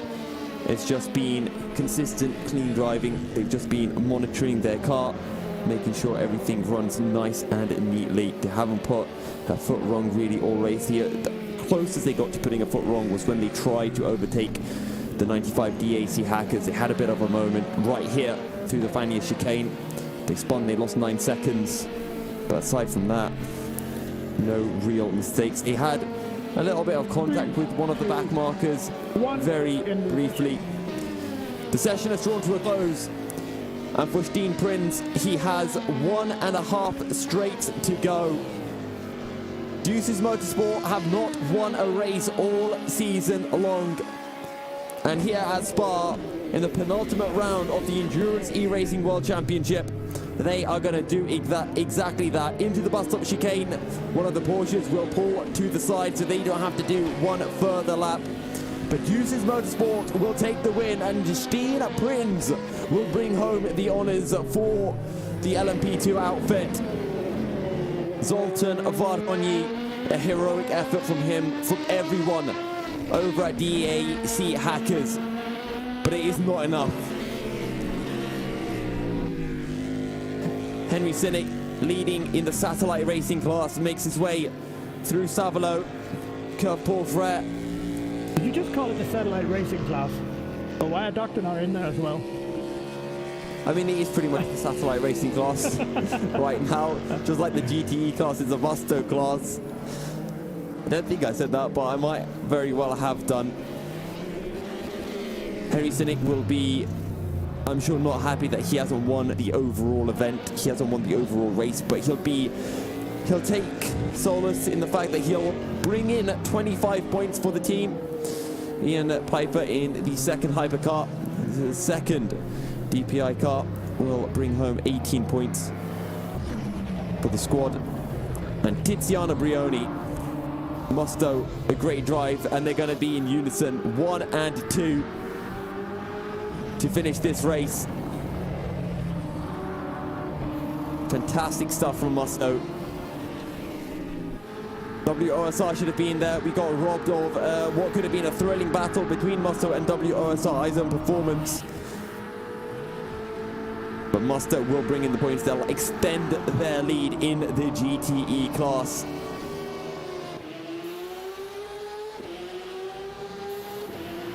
Fantastic, fantastic performance from them. And they've got a lot to be proud about from this event. And now just one race remains for them to bring it back and bring it home in Le Mans in 1.5 months' time. Musto 1-2 in the GTE class. Well proud of that.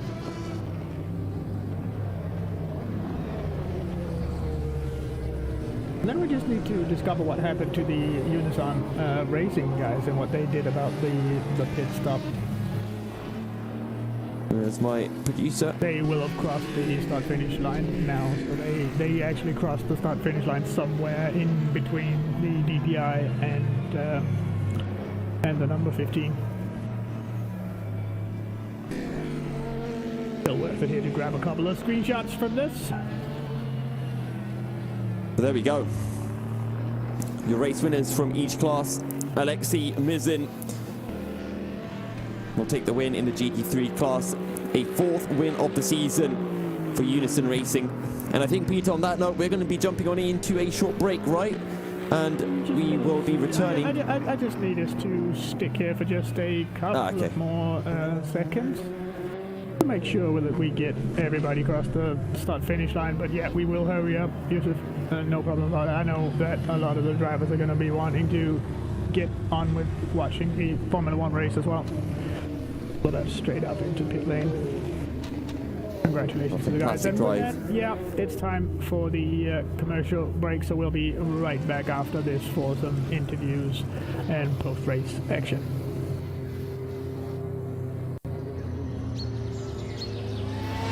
The Endurance E-Racing World Championship Round 5, the 24 Hours of Spa-Francorchamps, is brought to you in partnership with Viper Gaming by Patriot, Leap Gaming, Global Flix, Film Volt, ESTV, and Motorvision.tv.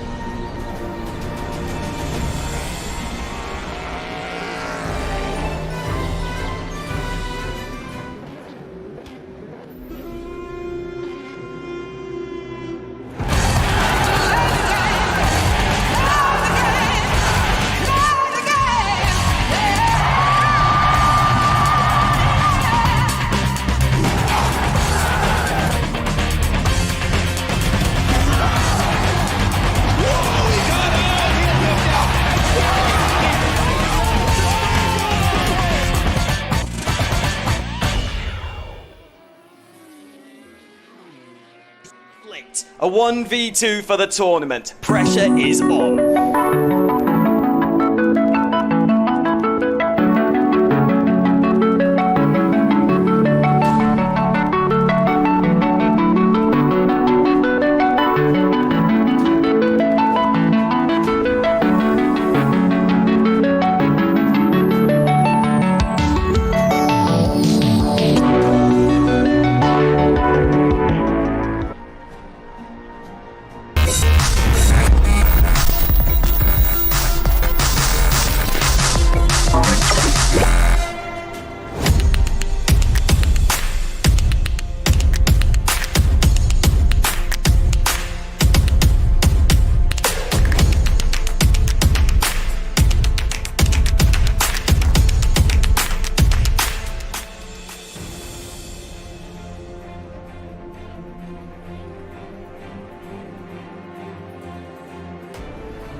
Racing for Green is here to help you carbon neutralize your racing.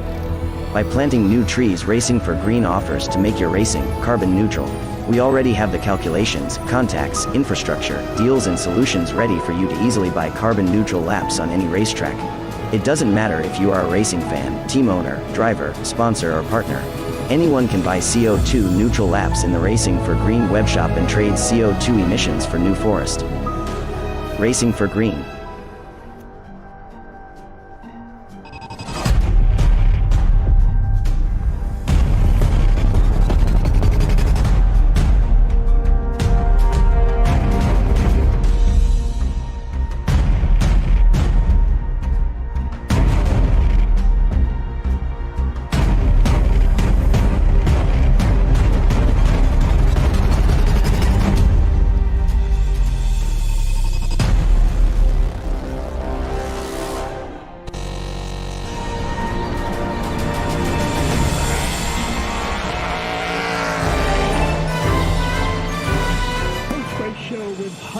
Here we go.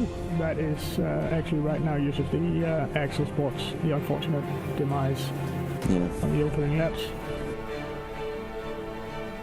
By the way, if any of the drivers are up for interviews, we are ready and will be surveying the green room for people showing up and giving their 2 cents on how the race went down.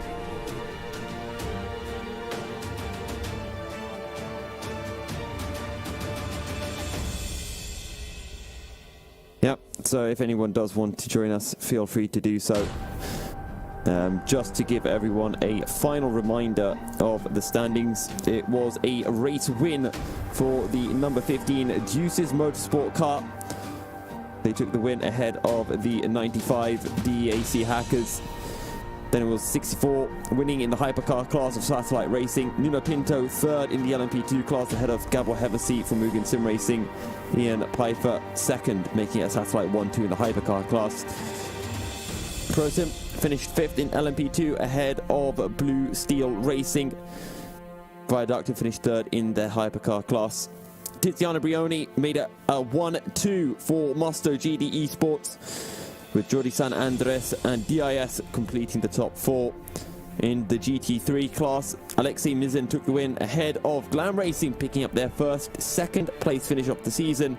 Cyril Malbrun took a third for One Move Esports, with Martin Militai in a very, very lonely fourth place, just trying to bring back the points for the team.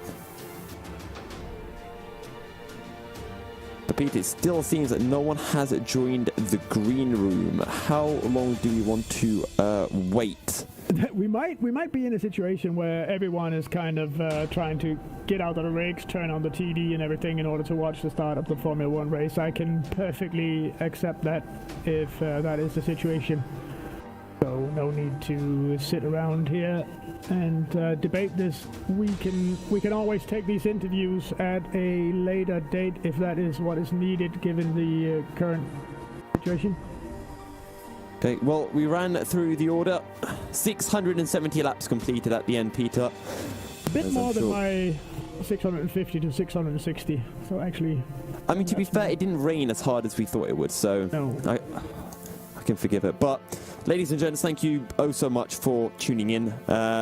This is GTR 24/8 signing out. We'll be back in the late part of October for the final round of the Endurance E-Racing World Championship from Le Mans. If you haven't already, make sure to keep a follow on Twitter, on Facebook, GTR 24H, to stay up to date with any updates that will be coming your way, and for announcements of the teams that might be joining us and when we will be going live and all of that. I've been Yusuf bin Sahel. I had Ewan O'Leary alongside me for the majority of this race. He's taking a well-earned break. Peter Malcolm was producing and John Terrell doing all of the race directing work. Thank you guys so much for tuning in, and we will catch you in October.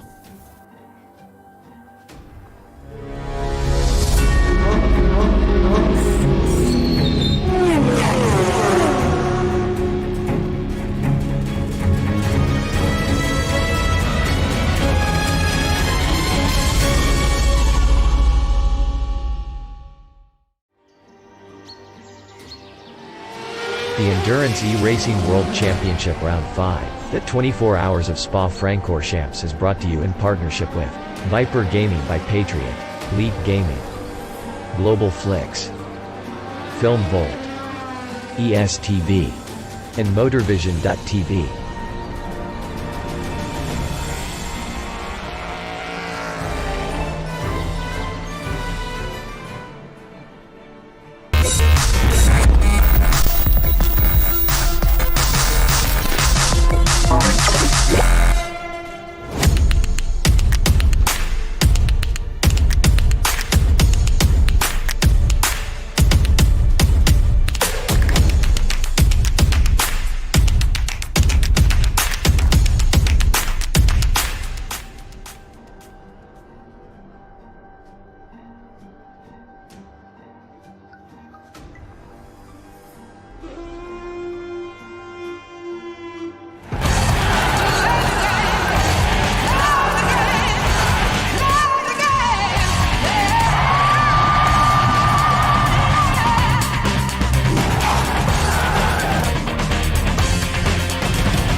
Racing for Green is here to help you carbon neutralize your racing.